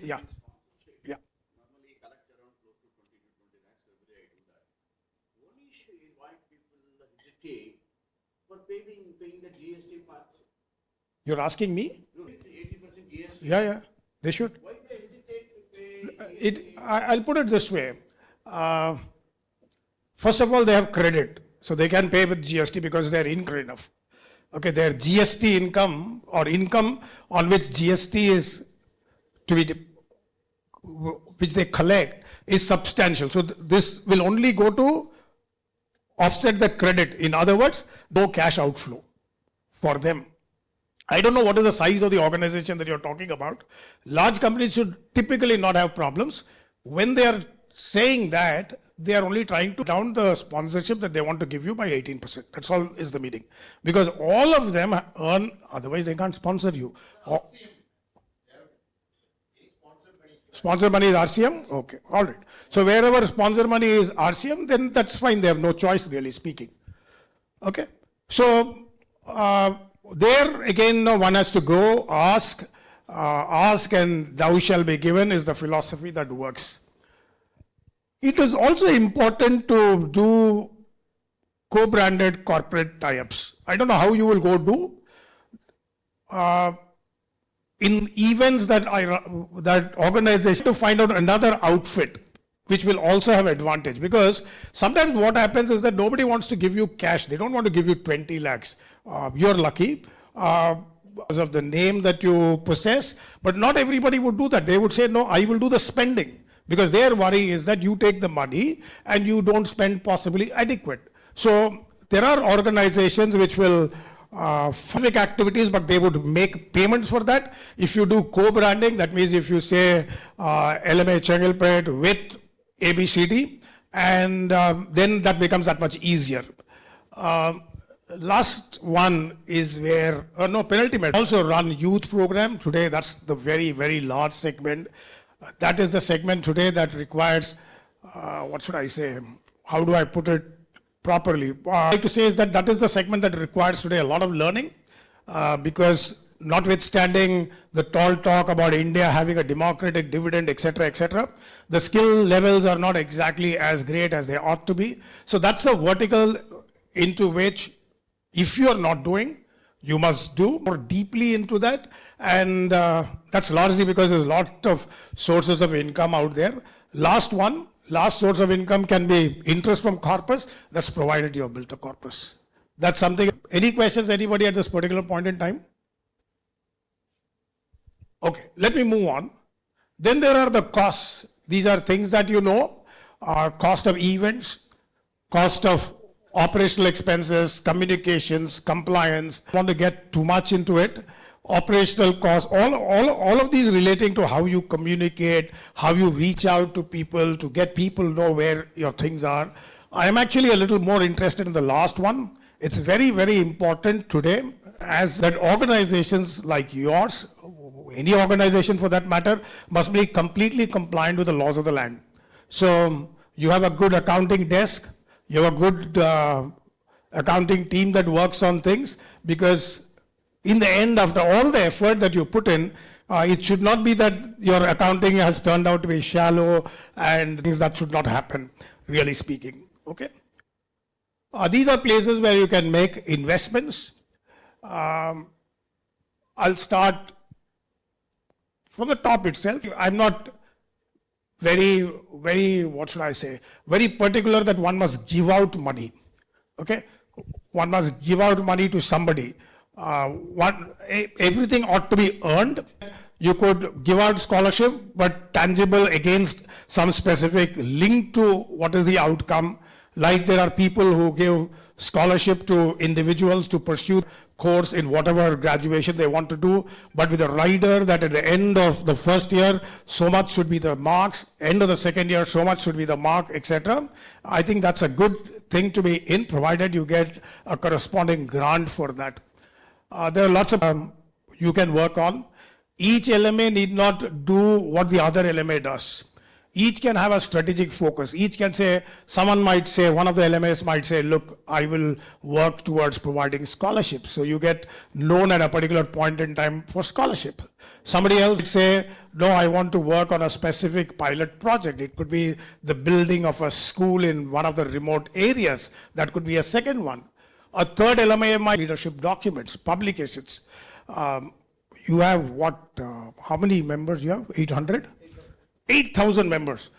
8,000 members you have, so many of them are corporates, lovely 8,000 odd companies. There are wonderful opportunities to put out cases, wonderful opportunities to write stories, which can then be discussed in classrooms, and somebody can build one other and build a solid brand in terms of cases that are dropped at colleges or at B schools, and it is quite possible that you could then get known for that in a very significant way. And like MMA does the event, you can have signature events at the end of each year that can raising money, but more importantly, that's the source of, like he said, no, becoming findable, becoming visible, etc. So you have, as I move on. What was that? Yeah. ROI, return on investment. No, you could work on any, like I gave one example of the publication, no? Like that you can talk about setting up, helping out a place to set a school in one of those remote areas, okay? No, not all, they are strategic investment. Not all investments are investments that will ultimately return money. All said and done, you have not picking in somebody's money and putting there. You're picking in maybe a CSR money and putting it out there. Okay. So when I said investment, it is about not the regular operational expenses, but the non-operational expenses. Okay. Some of these I've already mentioned. It's very, very important to have multiple sources of revenue. Sticking to a single source can be catastrophic. I do not know about you, but I've seen outfits where is done, the revenues are very high. Very high means there's a lot of optimism when the budgets are prepared. When you open an Excel sheet, a typical accountant and a typical CEO are excited, so revenues are high, the costs are understated. So we have to be realistic about our costs when we prepare. So if you under budget events, if you have under budgeted events, that could difficulty. And this one, I do not know how many of you will figure this out. Most accountants will understand this. If your accounting is completely on Excel or largely on Excel, you have a serious problem there. In other words, there have to be systems and processes in your accounting, the way accounts are done, in how quickly the income and expense statements, etc. are prepared. If you have an Excel named like that, and I'm not exaggerating, there are many, many places, including where I work, where the files are written that way, which after some point in time, you really do not know what that file really meant. So what I'm saying in the accounting function, oftentimes the accounting function is dismissed because it's the one that does not generate revenue. These are quick money habits that you must have. Most of these are quite, what should I say, alone. The second one is what I'll focus on. It is good to have a plan where, like you was infrastructure, or like this building where we are speaking from, be able to build a building, because that's one that is sustained long term. It definitely costs a lot of money. But it can be a source of, it can be a source of cost cutting if you do lots of programs. How many programs you can do in a year is important, but if you're someone who can aggressively look for programs, then having an infrastructure or building of your own is important. Broadly, organizations must never work to be happy with losses. They must break even.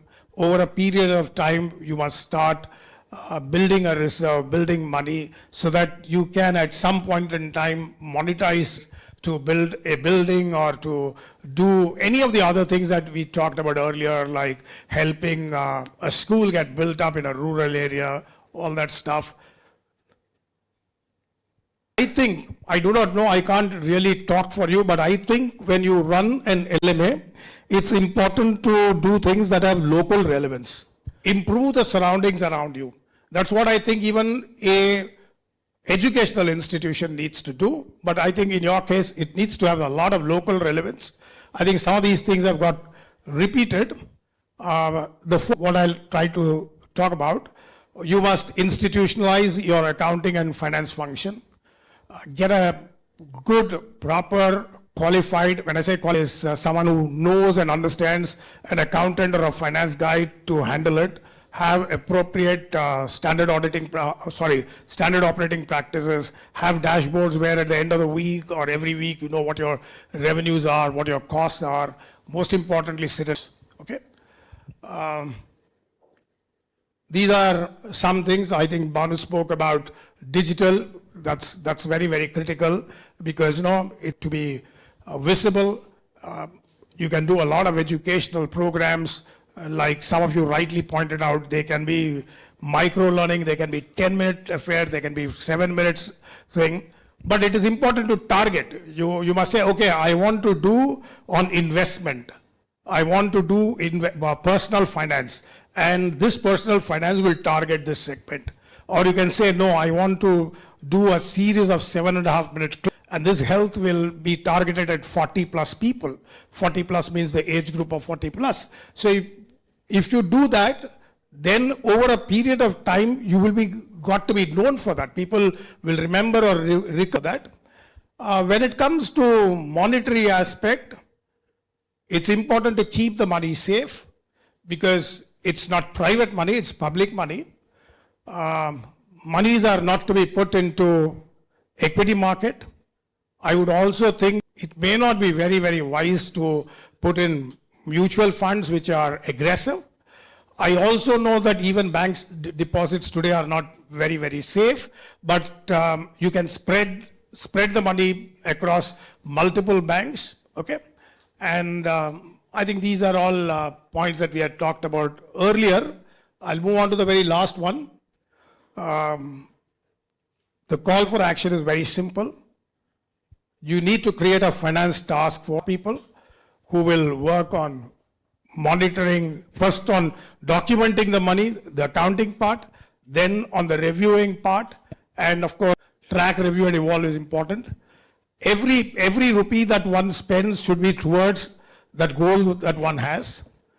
I would like to say that maybe as an action point, afternoon, think about the one thing, just the one thing that will be your goal for the next 3 years. Like I said, could be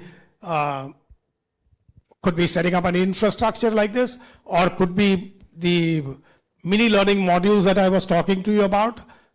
Lay down that as a goal, find out where monies can be raised, who are the people who can be brought in order to help you deliver on it. It could be the publication case studies, it could be setting up, helping regional players to have, the rural areas to have schools, whatever it might be, let that be documented. Many people say, when somebody talks about money, people say, hey, look, this guy is being greedy.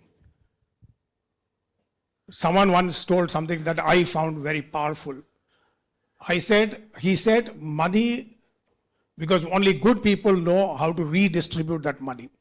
So money is not like the quote there says, is not the fuel for greed. It's the fuel for giving, it's the fuel for distributing. I'm sure that across the next 1 to 3 years, all of you will work towards laying down a specific goals and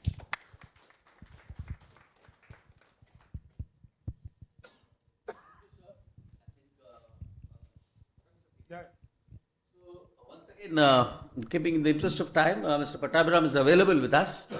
As you've seen from his profile, a very, very accomplished management, professional financial management. Please do interact with him.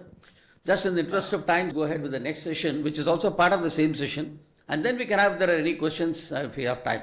So let me introduce Mr. Krishna, who is going to talk about the branding for LMAs. Mr. Krishna is the sales and market development, consumer marketing, communications, sales and channel development. Worked extensively in the Indian market and in the Asia and Pacific region. specializes in the new business development. I think he can talk a lot about branding. So may I request Mr. Krishna, and let's welcome him with a round of applause. He's going to talk about branding for the LMAs today. And Patabi sir, I hope you're staying back. Just 1 second. May I request Group Captain Vijay Kumar to present him with a small memento, a book once again from our end.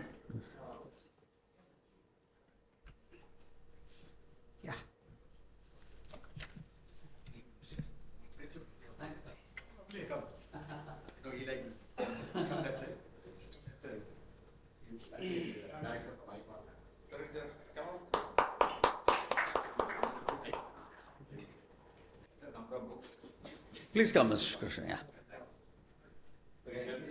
Yes. Yeah.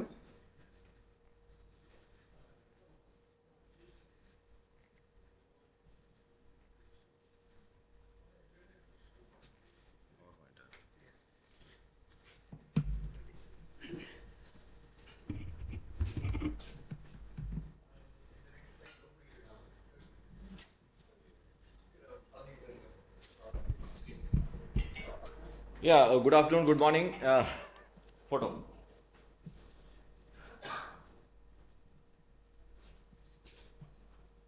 Thank you. That he is setting up this particular thing. I was noting down some of the questions which came up in the previous sessions. And by the way, thanks for the generous introduction. This was the source of vitamin M. Where does it come from? Where does it come from?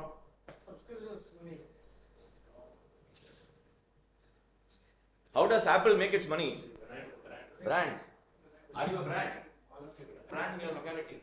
That's when people are going to make money, pay money for you. The other thing is Gen Z does not have time. You have to do, what is this? Small pieces of information. Gen Z starts watching Netflix at night, 10 o'clock, binge watches till 4 o'clock in the morning. They have plenty of time. They watch what is relevant to them. We watch what is relevant to us and compelling to us. So if your content is not compelling, I'm going to flip the page and go. Time everybody's got. N. Chandrasekharan of Tata Sons has time. You have relevant something for him. You tell him, I'll improve your EBITDA by 8%. He will come to your house. You need not even go there. So it all matters how to your customer. The other thing was original vision, purpose. We'll try to address that in the brand framework. We talk about values and personality of what you as LMA stand for. And emails were failing. Yes, emails is like shooting with a machine gun. One shot, one bullet. We want a dead body. So emails, WhatsApp messages are done to that. Boring. Obviously, these are not going to work. Now, color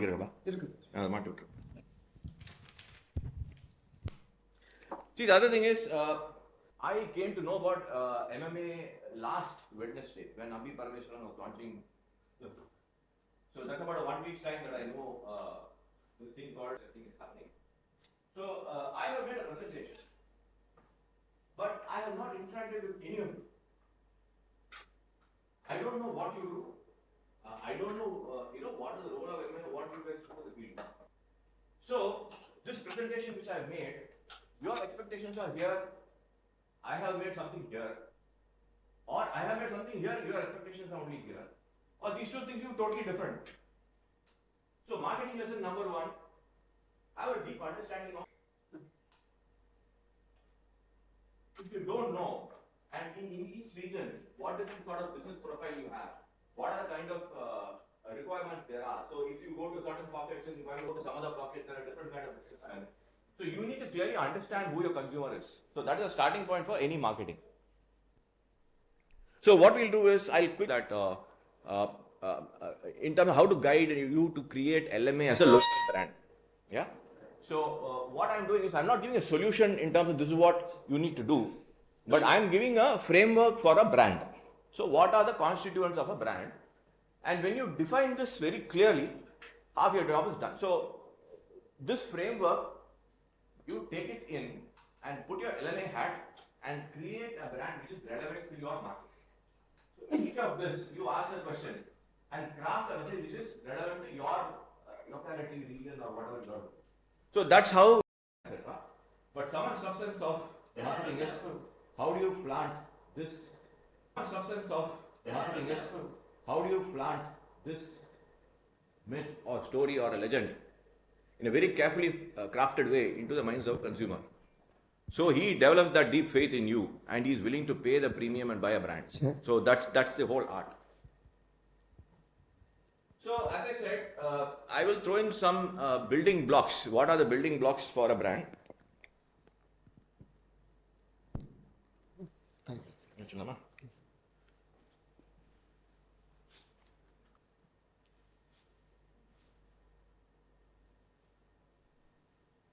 So basically, this is a Unilever framework. These guys pioneered this. Every company uses, calls it brand grid, somebody calls it a brand key, etc. But these are the constituent. If you are defining yourself as a brand, these are the building blocks. First, what is the competitive environment in your operating in? Who are your competitive bodies locally? That is sort of your target consumer, your consumer inside. What do you know deep inside about your consumer? What are his requirements? Do you really understood your consumer? Friends, so that my time I'm willing to give for you. Overall benefit, reasons to believe. That is, if you are saying that you are going to deliver this, then why should I believe you? So we'll try and look at each of these blocks and address how to go about building your local brand. It all starts with the consumer. You need to have a very deep understanding of a consumer, and you need to, or generally noted as a consumer insight. Now, consumer insight is something which is not openly stated. So it's not something openly stated, but something that you need to observe, and something which is not very apparent. For example, if you've seen this Surf Excel, one of those campaigns by Unilever, a few years back, I think, Dhag acha hai. That means, dirt is good. So they found that mothers, when the children came home and their shirt is dirty, the mother was inherently happy because they were kid, etc. And they were secretly happy about the dirt. And Unilever came and said, Surf Excel is there to protect you. Don't worry. So this is a consumer understanding. But you have to sit with them and understand what they really want. Again, you wear your hat. Go to the managers or go to the people who are there in your region. Understand what they want. What is their business? So what are they expecting? They may not be able to express. See, it is not their job to express their requirements and all. It is for our thing to go and find out what they want. Target consumer becomes a very important job. Who is your right consumer? So if you go behind the wrong consumer, you're not going to get the result that you desire. Even if you have a valid proposition or you have a valid idea, a wrong consumer is never going to find it relevant. So it's very important to understand their behavior in terms of how they consume.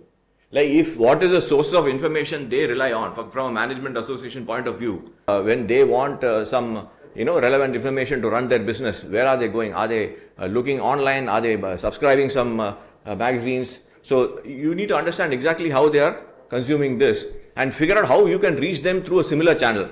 If nobody wants to come to a seminar, maybe that's not where they want to consume that information. Maybe it's some other channel. Maybe they're looking at social media posts for this. Maybe you reach them through that.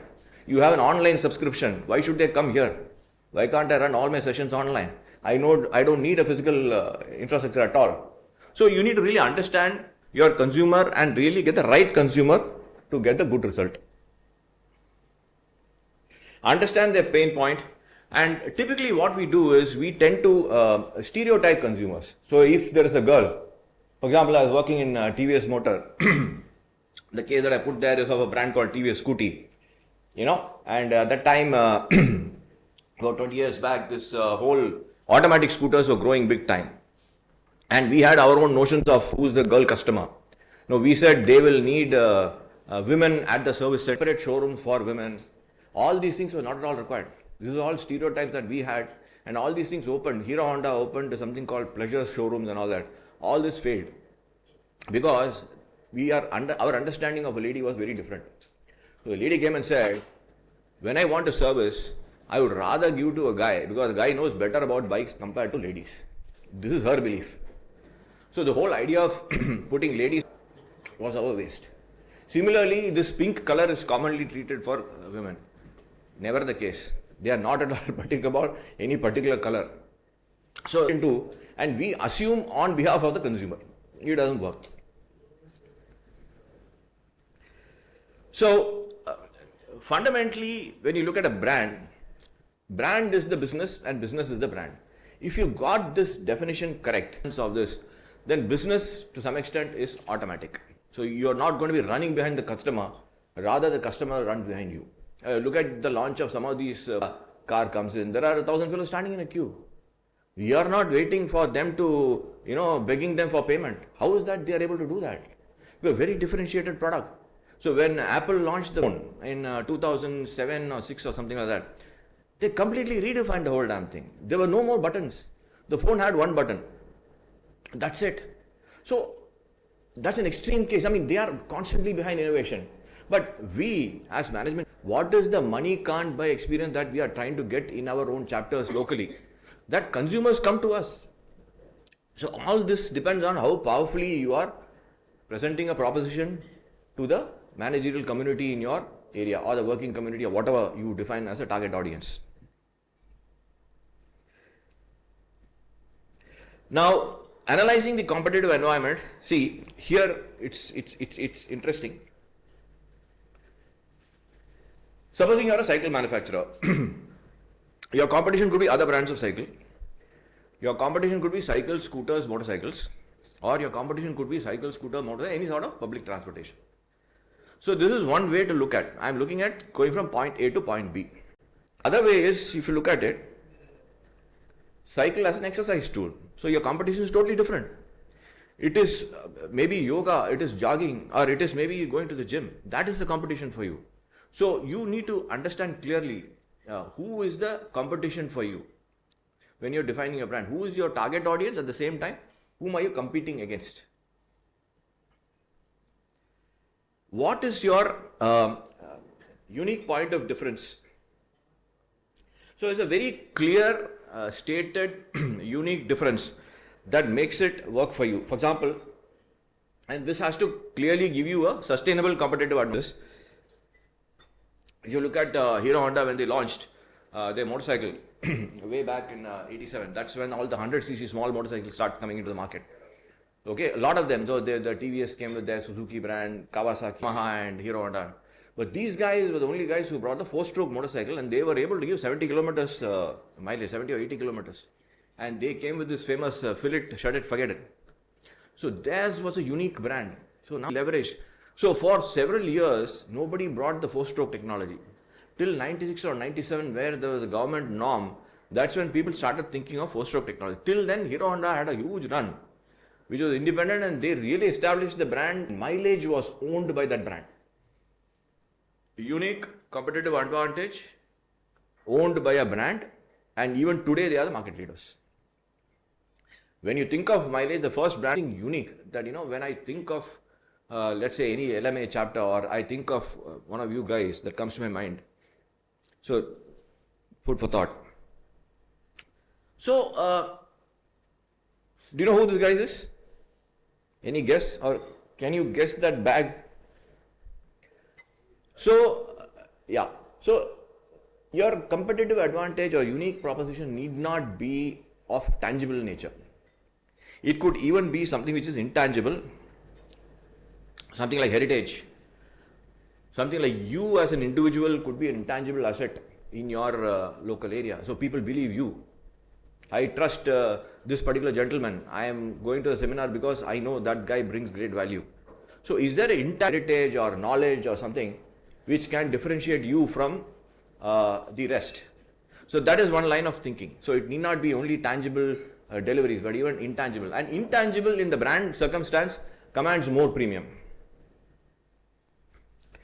And always you need to support this with a reason to believe. Why should I believe you? So you have things like certification, your capability in technology or heritage, or you have access to huge managerial talent.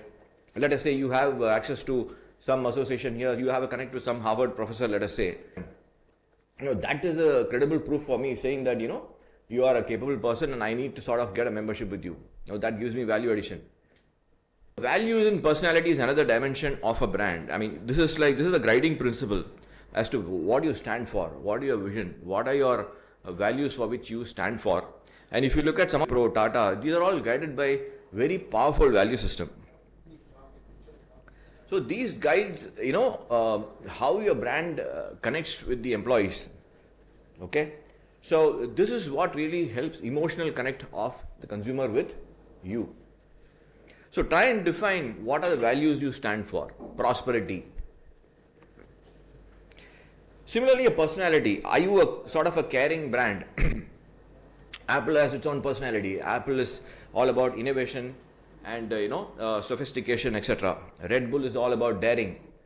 So do you have a certain personality? You see, these are all brand traits which you try and see what all is relevant from this which can be applied if your LMA is treated. Like LMA Coimbatore stands for what? So try to define these parameters and there, then you get a good fix of what you stand for and what you should do. So the objective here, this perhaps is too much of brand talk, but take the don't break your head. If certain things can't be defined, forget it, no problem. If you can't define a personality, forget it, not an issue. But try and see the core blocks are defined, then you get a good fix of what you are trying to do. Otherwise, what will happen is you are again machine gun and shoot all over the place without really knowing exactly what you want to do. So it's very important to define these things very clearly. Define your value proposition. So Hero Honda said, fill it, shut it, forget it. If you look at W, sheer driving pleasure. So whatever these guys are doing, if you take a BMW, every little nut, bolt, screw, whatever it is, it's all filtered through this thought of, is it going to contribute to my driving pleasure? So whatever Hero Honda does or Honda does, they always think, can I add one kilometer more because of this improvement? So your proposition has to be that. No, that has to be the guiding principle for whatever you do. Only then people are going to come to us. If you don't have a powerful proposition, it's very difficult. You're going to be chasing them. They will not pay money. They are not going to stand in the queue to pay money for, but rather you're going to be standing in the queue. So most companies falter here. They start a business, they put up capacities, and then wonder why they're not selling. A recent example, I don't know, not allowed to take a brand name or whatever. If you look at Birlas have entered the paint business, the entire paint business. I don't know too much about, let's say, building material. Why enter a paint business with such huge capacity? And I don't know what their differentiator is. You're one more paint brand coming into the market, which is already saturated. And Birla is buying their market in. So recently there was a case where, Asian Paints is fighting with these guys. They are gone into the competitive commission, etc., etc. So when you enter the market without a clear or a clear differentiated value proposition, you're going to be perpetually struggling. And in those circumstances, what happens is people buy market share by shouting, screaming, and spending money, which is not the best way to do business.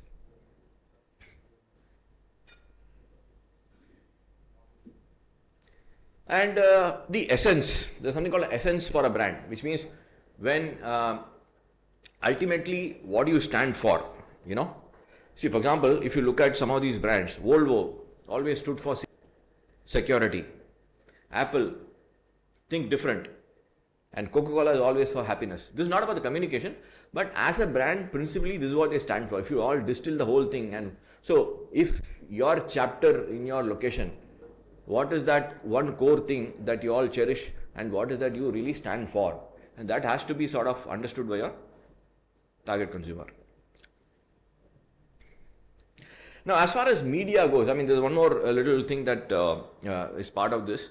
I'm not getting into very complicated stuff. A very simple advice to you.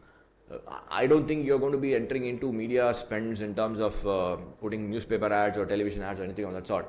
So in that context, the only recommendation is this. This works very well for management associations or anything like this where you connect with you need to get a good Twitter handle going so that you reach your TG through, you have the likes of Anand Mahindra who are doing so much on these social media platforms and perhaps a Facebook platform. So these three things are enough. You don't have to really spend money beyond this. In fact, these things are free. There's nothing, you don't have to spend any money. And don't, again, shooting all over the place, whereas you need a sniper. And similarly, you need to establish credibility by perhaps doing one or two where the local people or the local managers don't have access otherwise. What I said as money can't buy experience, if you deliver one or two, then the credibility substantially goes up. Then they say that, okay, this guy brings in this kind of value to me. I am Ahmedabad professors to come to, let us say, Tirupur and give a lecture on exports. Now, as a manufacturer, I can't maybe approach, but we as a management association, perhaps we can even bring some international guy to come and talk. Then suddenly you will find managers are stopping on the track and listening to you. Achha, this guy brings value addition to me. It is not, I circulate content which I can get by simply Googling. Now today, I'll show you. I did this. How to market a management association. I put this question in ChatGPT. Yeah? Now ChatGPT has given me answers. They are giving 18 points. None of this is mine. This is all ChatGPT. They started with this typical reference and I put it down for you. Now you go and type whatever you want, how to grow my Namakal chapter. Okay. So when I have this available at the arm's length, why will I come and listen to all you guys here? Why should I come all the way to Mount Road, sit here, half a day of mine is gone? So you really need to define yourself, look at all the framework which I gave you and see how you can be a brand that sort of attracts rather than you going. So ChatGPT has given me some 18 steps. Yeah, 18, 13 odd steps. It comes very clearly. So if you as a manager this to the audience, why will he come? So he can get this locally, So those are my thoughts. I thought I'll share with you guys. Now if you have any questions or disagree, agree, free to do so. Yeah. Any questions from anyone? I think he'll be available. Thanks, Mr. Chair. I'm sure you're available with us for an interaction during the lunch or maybe just prior to the lunch. So my request Group Captain Vijay Kumar to step forward and present once again a book which we call Memento at MMA for taking time off and being here with us today. Yeah. Well, but still, I won't miss an opportunity to Presidential Medal awardee. Well, but still, I won't miss an opportunity to Presidential Medal awardee, Executive Director of Management Association for the last 17 plus years, 30 years, 3 decades of experience in the IA for which he got the medal, an accomplished leader and an academic. He has steered MMA to national excellence. So may now request Group Captain Vijay Kumar to take the session forward, please. Let's welcome him with a round of applause. It's all his effort that has gone in for all of us being assembled here. Thank you, sir. Good afternoon, gentlemen, no ladies here. We tried our best to get some at least come and participate. I think first project of us should be, we should get more ladies participating in our leadership team. Anyway, it's indeed a pleasure. Thank you for joining us and thank you for giving us the opportunity, Sanjay. Thank you for joining us and thank you for giving us the opportunity, Sanjay, and it's a great thing to do that. I'm quite sure I think should become a regular affair at different locations. More than anything, learning from each other's experience and also making more friends is our objective. Good, you stay with us in the afternoon, 3:30 for the afternoon seminar, where the awardees are going to give a presentation. We have got 4 awardees and followed by award function 6 o'clock where the President IMA Sunita Reddy is there and again a brilliant speaker. I actually walk miles to listen to him. He is Kamal Bali, is the MD of Volvo. He is going to be talking to us on future, what's there. He is going to be there. Then there are MMA, we have a very good delivery mechanism. We have got centers and boards. And what we do is MMA for board for governance. Board for governance takes care of systems, oversee finance, treasury, framework, performance objective. And we should have one team taking care of this. In MMA, we have a team for board of governance headed by chartered accountant or every month his review is taken so that everything, what's happening, so that every month you can know thing. And the internal auditor of MMA makes an audit report, it goes directly to the board. It doesn't come to me. I'm only asked in the meeting, internal audit report has come, a copy comes to us. Otherwise, everything is very transparent and directly. So MMA Board for Communications, I think everybody emphasizes on this. Very, very important, you know. Very important. It's all simple, basic fundamentals. What we do is quality of service to members, managing external relationship, business mandate. Our mandate is one of the finest thing, ASL magazine. It has got state-of-art technology. It's got a, you must see, we'll be releasing one this evening also. And it's got embedded videos, digital. It reaches 80,000 people. It includes all Ivy League universities around the world. Why I'm telling you, if I think earlier speaker said your brand is good, people should come to you. You clearly mentioned to me, Krishna, that why should people come to you? They should come to you if there is some need actually. And no, only a guy who is hungry will go to hotel or eat food. So you have to make them hungry. How do you make them hungry is what you should do this. Our own radio, we got social media, we got paperless office, absolutely no paper in the office. Everything digital, MMA, and digitization of all MMA documents, everything automatically digitized actually, MMA. So there's nothing. Then learning management system, we are going to launch it this evening. State-of-the-art learning management system that anybody member, including students, can just log in, do certificate courses at his own time. At the end of the month, anyway, we'll be listening to this evening, which we'll be offering to members because members want a lot of value addition actually. They won't mind pay, but they want value addition. That's what we keep thinking what we can be done. That's what we do. And both for major events, this is where our revenue model. Management student convention, women convention, and conferences, seminars. That's where the money is generated. Center for Management Development is you have to keep doing something for your member community. Management developers. We do every month almost about 20 to 25 of them. You know what happens? Constant communication with your member with this sort of activities, with workshops, certificate courses. The members get involved in this. That means they know that you are doing something. You have to keep, that's why when you go end of the year to renew your membership, they will say, no, these guys are good, only we have not used them. But still somebody will say, I have not used it, why should I renew it? I mean, we don't, MMA as a policy, we never force anybody to renew the membership. Because this is a learning process, either you have it in you or you don't have it in you. Then Center for Continuing Education, this is a system where does all certificate courses. We really make relevance to the society that what is a guy should do. Everybody today, especially young leaders, they want a proper certification. Now we are even negotiating with one of the international university taxes to do a certificate courses. So we should have some good branded certificates that people will be used. And this is one area which we do because in Chennai, more in India, more than 65% of the families are family-run businesses. So you must think, all the big corporates are the family-run businesses. So we do quite a bit of work on that, and we do a lot of training program with them, and big corporates also today, you focus on them because they are the people who need. I've seen many family businesses, including from outstation. I've seen them going to ISB and IIM to do this. Why should they? They should come to you if you offer some high-quality program. At 1/10 of the cost IIM is giving, they should actually. And we have also a CFO forum. One sad thing is the last few months, more than 125 CFOs have resigned actually. And they resigned overnight, one simple notice, yes, personal reasons.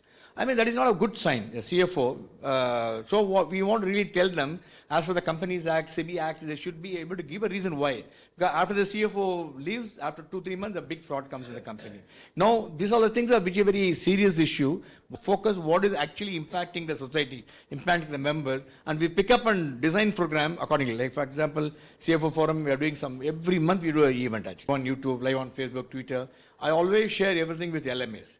So what you should do ideally smartly, you must take this program, give it to your members. We have no issue. After all, it's all goes to everybody. It could be add-on value to your members so that every member can see something, CFO forum, we do something on taxation this month. Next month we are doing on will succession planning. Every month we do something relevant to what you think. Then we also have a women business forum. We focus quite a bit on this actually. We do exclusive women convention. Quite a bit of thing because we believe that more than 50% of the population should be empowered. With the technology coming in, there's some impact has happened, but we do a lot of exclusive events from our managing committee. We met them. We have a very, very clear pipeline for the next 4 years. Who will happen? President is retiring. Then Lakshmi will take over. He's the managing director of Sundaram Home Finance. Unnikrishnan is the vice president. He will take over next year. He will be senior vice president. He's the managing director of Sen Govind. Then Sitaraman is the chairman of Super Auto Forge. Surya Prakash. So we have a very good pipeline for next 6 years. You must have a career planning sort of thing. You should have a success and be in the president office for more than 1 year. It doesn't happen. automatic election will happen, and our election commissioner is Director IT Madras. It happened in a very transparent manner. We do entire thing online. So what happened? You should have a transparent system. High-profile guy will come to you, managing directors of people. You are very transparent. We are a very, very good organization. High integrity people will come to you. If you have some issues in your organization, nobody will touch you actually. That's why in your organization, try and build brand, build some very high profile guy, automatically others will follow. Then we have everything should be process oriented. MMA, everything will be, I not even seen, you know, not more, my team should take care of everything. Even we have a dinner for 400 people, there's a presentation, a lot of things are happening around MMA. Not a committee member is here. Everything is defined, everybody's got defined role, they do it, and all this, everything is given clear chart, everything is told what should be done, it's all multiple things, and they all follow this actually. Then we are also very digital ready. We use extensive digital, we have got Mentimeter, our auditorium is totally Wi-Fi enabled for many parts of your presentation. We use extensively digital, entire thing is Wi-Fi enabled, entire building, you can do all that thing. You can do a presentation sitting in any corner of the place. All this, what you see is our own property actually. We got every classroom is Wi-Fi enabled plus got digital thing. Our auditorium is state of art with high Bose system. We got 7,500 square feet. Why I'm telling you, create a good than creating something ad hoc, it won't work actually. Then, you know, one thing what add brands to LMAs is the whom you are connecting, whom you are recognizing. You give award whom we have shown Chandrasekhar and Azim Premji, Ratan Tata, and your brand goes up multiple. And not that they will come and take the award from you, unless you are a big brand. We have a very good process with us. This Business Leadership Award, which we give every 3 years, one of the finest flagship event of MMA. Try and get some recognition of people like this, you know, award. Try and get somebody who is outstanding, so they come to you and have a process oriented. Don't just call them and give the award, they won't accept. There should be a Deloitte, McKinsey, somebody should be a process-oriented consultant. Then the people come. Always try and attach yourself to the big brand, your brand grows automatically. And we also do a Kevin K. Chindication Innovation Award. This is one of the finest innovation. We do it all over India, more than 400 nominations come. And we give very cash prize, we support by Kevin K. And this is again most sought after because we promote innovation through this. We do hand holding to them. We give them cash. We give them a lot of ideas in terms of marketing, branding, everything. We tell them post awardees. So this is again a good, so you should have some initiative like this so that it keeps you. And collaboration, networking, very important. Who comes to you, whom you meet is very, very important today. It's very, very difficult to attract youth. Very difficult. We are trying our level best to do that. And we have so many means and ways where we want to attract people. They don't come. That's why what you said, don't come.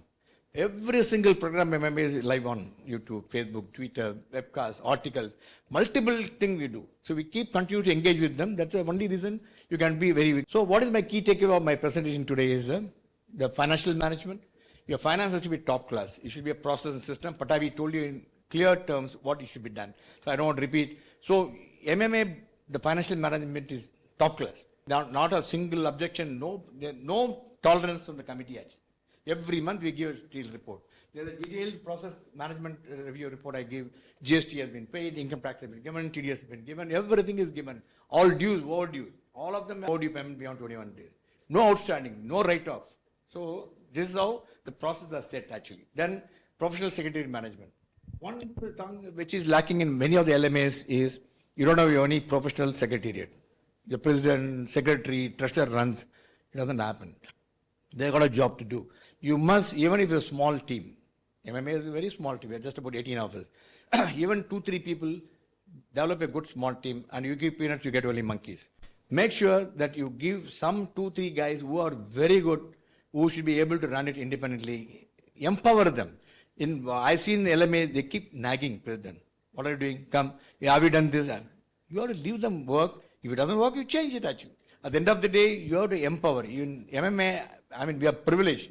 My committee just gives, within the circle, we are play around that. We have got everything to do. We have got a solid powers to do everything else. They won't interfere. But anything beyond the circle, I mean, the stringent actions are taken. So empower your team. They won't be able to give what you want. Please build a good secretariat. Make the good payment process and try and get somebody from your organization. So that's very, very important. Then technology, I mean, I keep telling every time, everybody knows everybody. And agility and innovation. If you don't do that, keep innovating. We keep changing our process system. We don't keep doing the same. If you see the board itself, you can see the amount of programs we do. Look at the mandate. Look at everything is something different we keep doing. So that's very important. And all, what makes MMA special?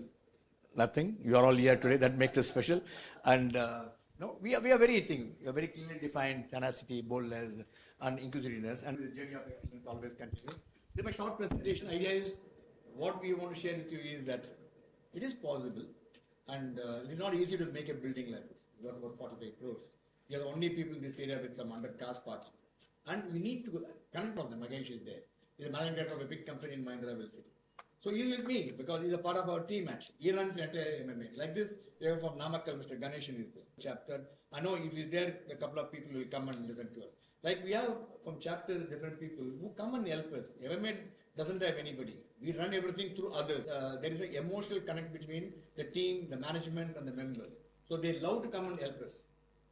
So this is what is happening, and I come to a conclusion. End of the day, I think a very short presentation. Idea is to say whatever has happened, it's possible.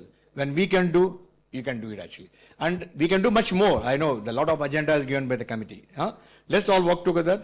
We are here always for you. Anything, anytime you need, just give a call away from Venkat or any of my team. What do you do? And more than happy to support you. Thanks for your patient hearing, sir. Sorry if I explaining that, but one of the things which MMA does, one of the things which MMA does, and a lot of people are appreciating, is the mentor-mentee program. Connecting leaders from all the industries and connecting with emerging leaders or next level people who need help. I think you are providing that. I did not take it just a momentary mention at that time, but when I started talking about it in our chapter to the people who are participating, I am seeing a lot of interest getting generated. Probably LMAs also can benefit from. We should extend it if possible, sir. Thank you. I agree with you. Thank you for bringing this. The mentor-mentee concept is you become mental at times. You know, you get a mentor, you get a mentee will tell you so and so. The mentor will keep waiting. Come, I am waiting. So initial hiccups will be there in anything you do. Actually. Persist with it because today people need guidance, people need hand-holding, people need support. You want mentor-mentee concept, you tell them, we'll find out any personal thing actually. Somebody will say, a woman will say, I want only woman mentor, I want only men. So a lot of things are there, but it's a must. Today, in the corporate world, very, very important is mentor-mentee concept. Another thing which I mentioned passing, you must know how to collaborate. Actually. MMA will collaborate with everybody and anybody, if it's some brand. It has to be some brand. We shouldn't dilute our brand. And always get who want to add value to the organization. Many come to the committee, they want organization to add value to them. If that way of thinking, it doesn't work because many a time it happens. And our committee, we add a lot of value to the committee members, but they add tremendous value. In fact, if the committee members all put together, we almost raised about 95 lakhs by sponsorship money. Our subscription is more than 1 crore. Our training program earns more than 3.5 crores. So what happened? If you have money, I can host all these events without asking anybody. Otherwise, everybody will think how to host here. We are not bothered. If you have money, you have a wherewithal, you should have a big heart to do that. We are here to do that. You want any help, always ask us. We are there for you. Really, I'm bringing you in sort of way. Nobody can match you. I request you to share this presentation very relevant LMAs. Right. We'll do that. Please share this presentation. We'll do that. Share it to our company personality.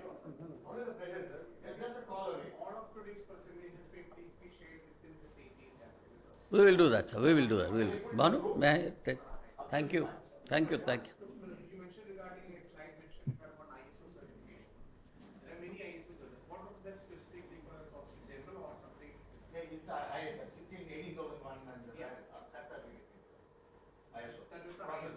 Yeah. It's done by who? The company? Yes, European. Many no. Nobody says go to the government. Yeah, that's right. This is what. Other point is, you have been empowered to sign the all Yeah, joint. Me and my federal assignment 45. me and my one committee member can sign up for 1 lakh. Not 1 lakh, 2 committee members. One more question, just because of this cover. What's the monthly expenses of this 18? My salary bill alone, the Buddha. Sorry, sir. I mean, put all together for running MME cost. All together, my salary should be around 1.5 crore per month. Per year. Per year. Program. Because our program is not that much. No, why I'm telling you, if you have a IT program, you know, about 2025 years, our IT is by start 100 hours a month. How is our good quality of program? Every program is like every program is automated, given back. All put together and even cost of 1 or 2 lakhs. As I said, elements that will be right. Can elements like some collaboration, can we have some MOU signing with you? Any MOU I am willing to sign for asking money. No money. Only not a share for the member. That is it. We will give everything. All my programs will connect you. We do weekly equals. Okay, so no problem for people from Calcutta. No, we give a weekly equals. We give you a weekly equals connection. You share it all. You don't even start weekly. Very good one. And every weekend we share article. Our technology is very good. Our technology, what is meaning, our web page is easy to read, easy to. What you are facing is the members' engagement is the big issue. That we say very one good, very valid point. Very valid. Understand your member. Check out what you want. Somebody may say we want a very good gathering. There's no gathering. I think you learn something in that gathering. Somebody wants. I mean, you don't know what exactly the members want. Sure. So you must understand your members. That will be not so quite everything. Because he will say, not coming, sir. Why they are not coming? Correct. That's the question. Not coming. Yes. Category work. Your mind is in me. Why they are not coming? That means you are not good. No. If you are good, they will come to you. Make it like that. My speaker is not. If you feel so, Dilip Kumar, you know, they come here. Go to Shah Rukh Khan movie. Then they will come. So they do all this. Thank you, sir. Any other questions? So I think we have one more session to something. Sir, he's got something.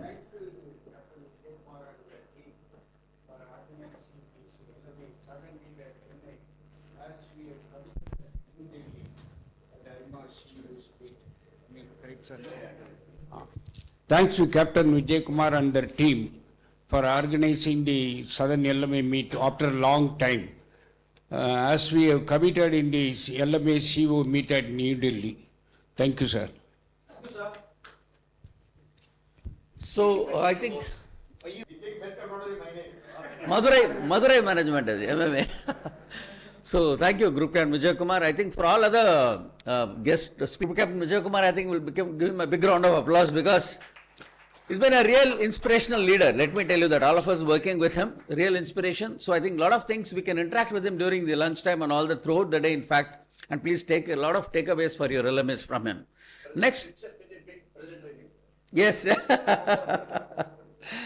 So great, sir. So now coming forward to the last session of the day, last but not the least, we have a very important session for the IMA officials who are here today. United in purpose, strengthening the LMA-IMA ecosystem is what we're going to talk about in this session before we break for lunch. May I request Mr. Sanjay Grover, Director IMA, to deliver the session, please. Thank you, Mr. Grover, please.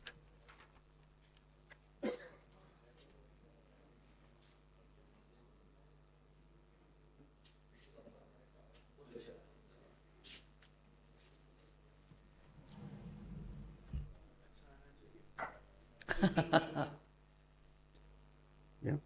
And before I start, I would like to show you a short film, a 7-minute film about IMA. So this will give you an understanding of what IMA does.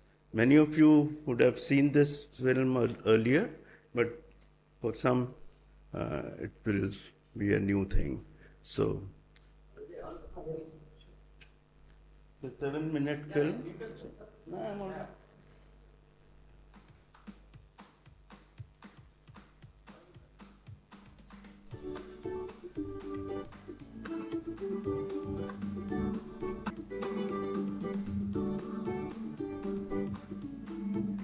And IMA works as an overall India-wide organization for management.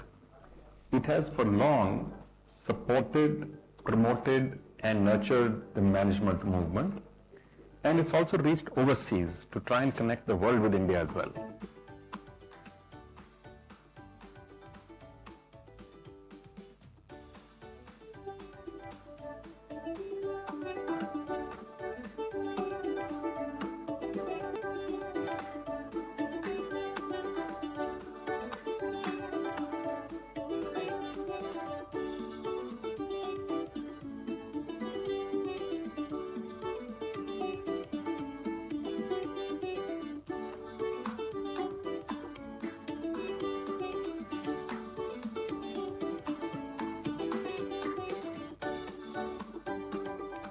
So whether you're a young student out there or whether you're a practicing professional, I think being a member of IMA will give you a huge network, will give you a huge range of new concepts, and it gets you access to events where you really get to meet some of the best and the finest speakers in the country from whom you can.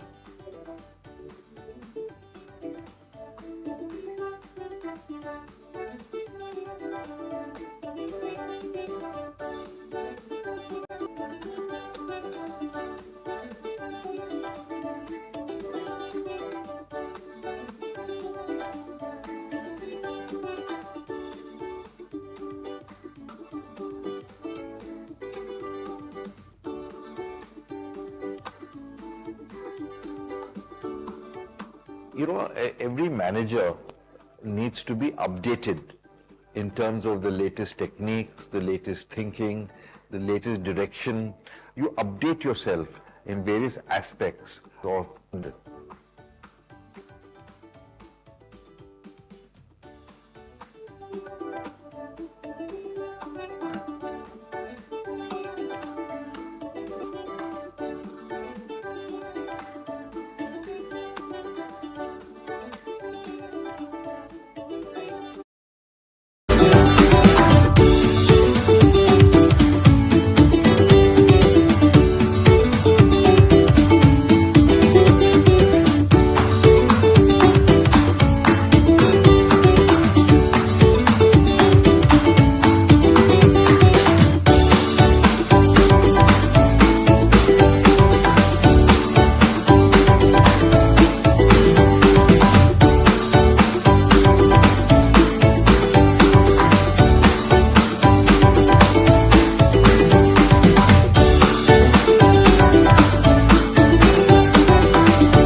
is a necessity for everybody.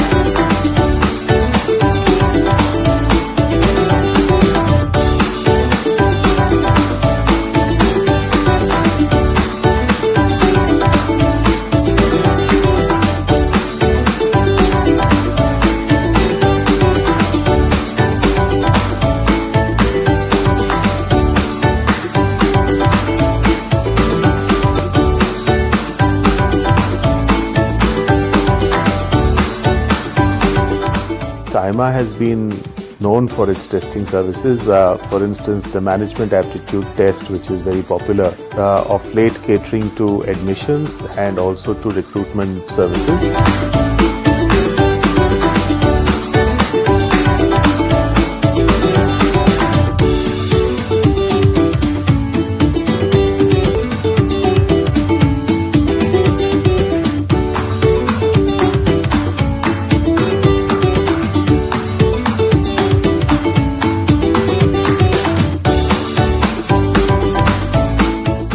Is not just the desire for success, but a fear of failure.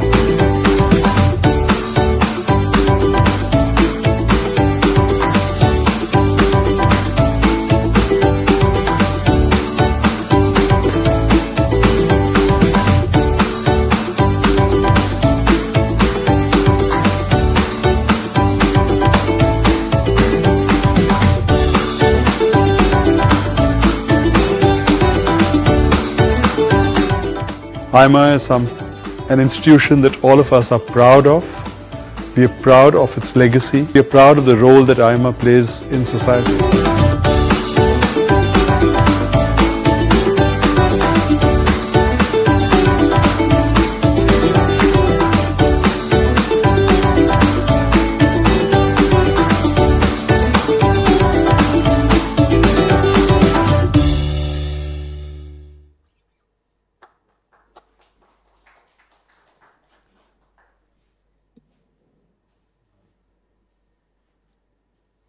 Thank you.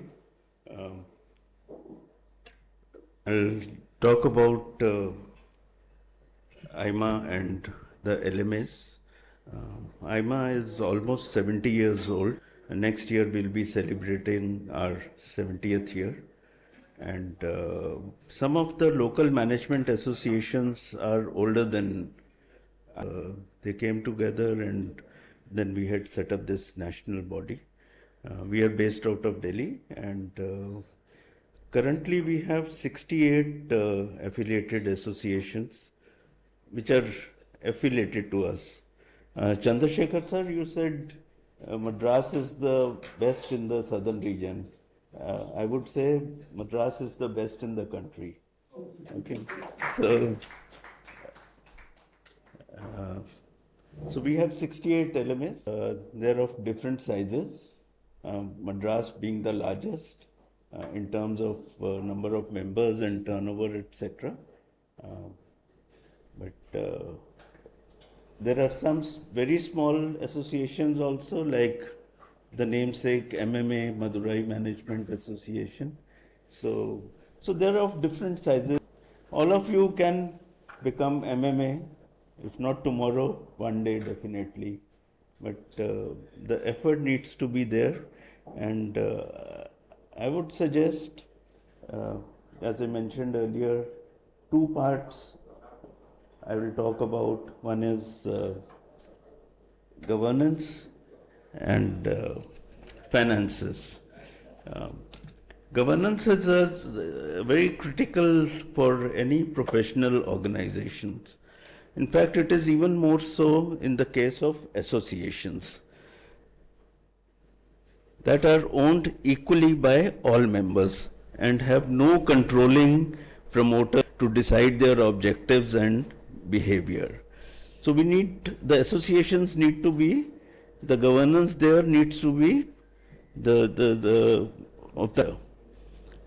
only way a professional association can fulfill its purpose is by ensuring effective governance, allocation of leadership, and while maintaining the primacy of the purpose and not individual ambitions.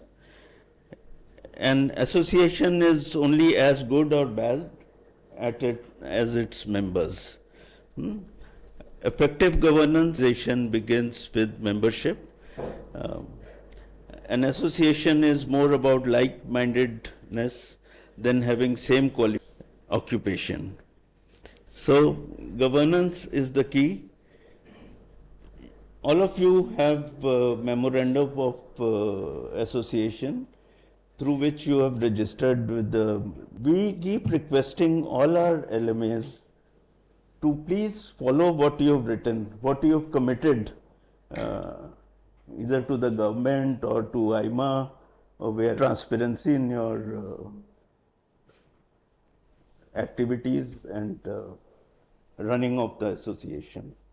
So if governance is not good, you will not move forward.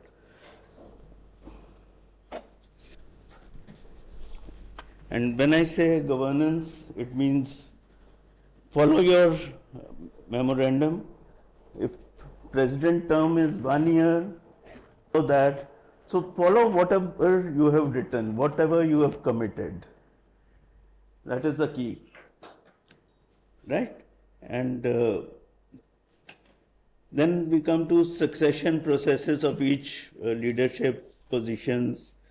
Everything needs to be transparent and very clear.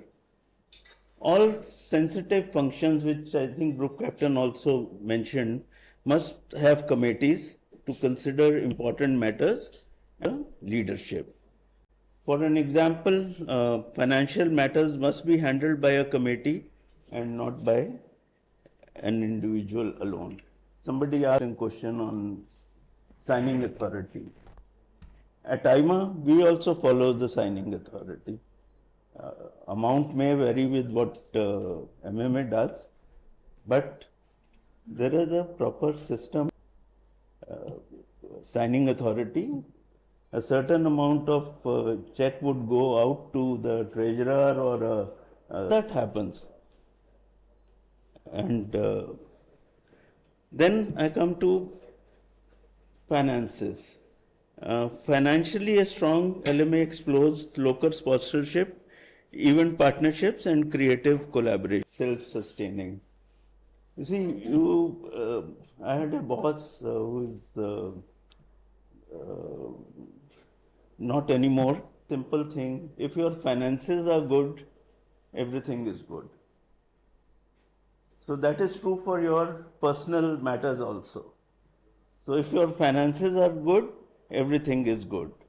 Now if you say, I can't be a MMA tomorrow, how can I make money? Mentioned, you have to do certain kind of activities and which will attract good people to your association. Then only it will work. And apart from sponsorships, raising sponsorships, add products with you, new products which you could sell, and whether local or you can collaborate with MMA in your region or currently few LMAs are working with us. They are selling our PGDM and programs, etc., and they get a good share out of all this. So there needs to be an effort. I've been telling all the LMAs to have a secretariat. Honorary will not work. It doesn't work. You need to have a permanent secretariat. Look at Kerala Management Association. They have a beautiful building and all the finances, etc., are of the highest order. And it through doing different things differently. So, getting sponsors, getting good money. Thrissur Management Association, a very small. Thrissur is a city or a district? District. And look at them. They are doing wonders. It's all the rich people live in Thrissur. Sorry? Yeah, Ahmedabad is definitely. I'm talking about, you see, today sitting here, you can't compare yourself with Madras or Ahmedabad, but you can, with Thrissur or Kerala Management Association, you can still relate to. So, especially Thrissur, from where to where they have gone. You're buying a new building now? So, you have to be at it. You can't say next year we'll do it. And you can only do this if your systems are transparent, you follow the deviate. I'll tell you about IMA. I believe before I had joined IMA 17 years ago, there was a time when IMA didn't have money to pay salaries. And they had to sell a property to pay salaries. And today we are sitting at 400 crores in the bank. A land in Gurgaon, place like Gurgaon, 13 acres of land. So today we are comfortable. But how we have reached here? We worked at it. We were completely, all the processes, getting nominations for presidentship or office bearers, etc., followed to the T. There is no deviation anywhere. Like Group Captain mentioned, we have an audit committee, a finance committee, which meets every 3 months. They give us feedback, they set policies for us. And so that is how things will happen. Whether you are small or big, if you are small, you have to become big. It may take time, but the only way is to be transparent and follow what you've written in your memorandum. Yeah? So that is all I would like to say, and thank you.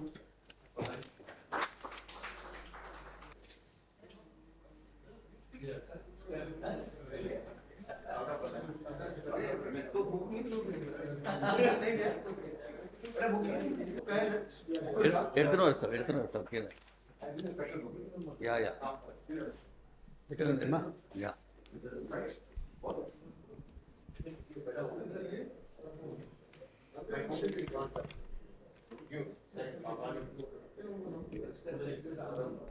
So, gentlemen, thank you so much. This brings us to the close of this conclave this morning. To sum up, you're all aware that we had an inaugural session and we had 3 good sessions. One on the first session we had was on technology. Banu is still available here. You may please try to interact with him to understand more about it. We could give only 20-25 minutes to each speaker, though there was a lot to cover in each of these topics. Then we had Mr. Pattabhiram, who spoke about financial management. And then we have Mr. Krishna. Thank you so much, Mr. Krishna. He himself mentioned in the speech that he is, right. So, Mr. Krishna is here, and he mentioned in his speech that he's just 1 week of association or 10 days of association with MMA. But this is the way we would like to, and we see that, there is a lot of value in what people, they also find value associating with MMA, and we find tremendous value in associating with people like you, bringing people like you here. So, besides the LMAs here, let me acknowledge the presence of some of our chapter chairman and co-chairman who are here today. Mr. Mahesh, he is the chapter chairman of Chengalpet, he is here. Then he's come all the way, he's managing director of a company in Sierra Atlios. We have Mr. Ganeshan from Namakkal, who himself also is a businessman in his own right, a business leader. Leads very passionately the members at Namakkal. It's growing every year. We do a lot of programs. Thanks, Mr. Ganeshan. We have morning in the first session, I'm sure you all have noticed, Mr.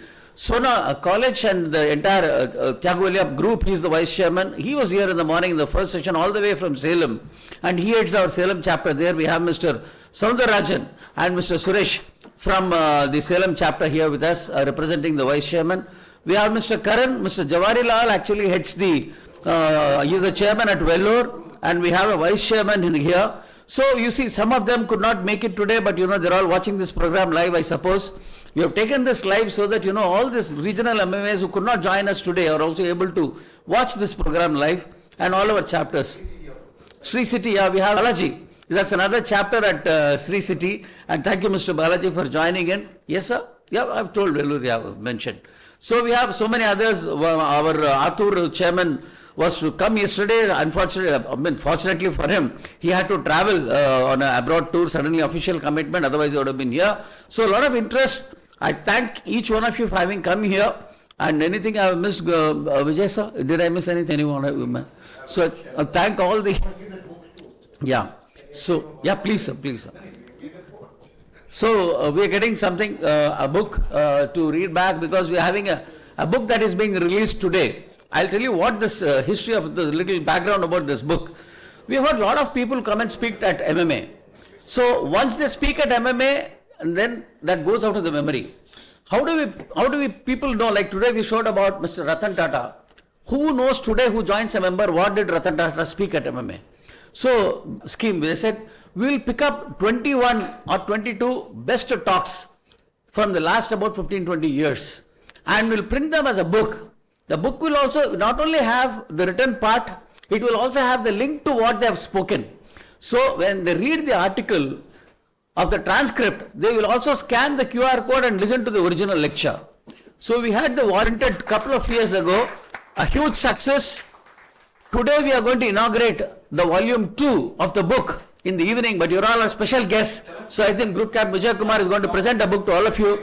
My request to all of you. Technology is there. At the end of the chapter is a QR code. You can scan the QR video lecture.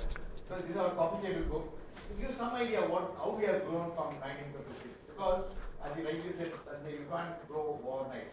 There's a journey actually, still continuing. So I'm giving you all this so that you can watch it and laugh. Thank you, Mr. Grover. May request you, Mr. Sharma, please.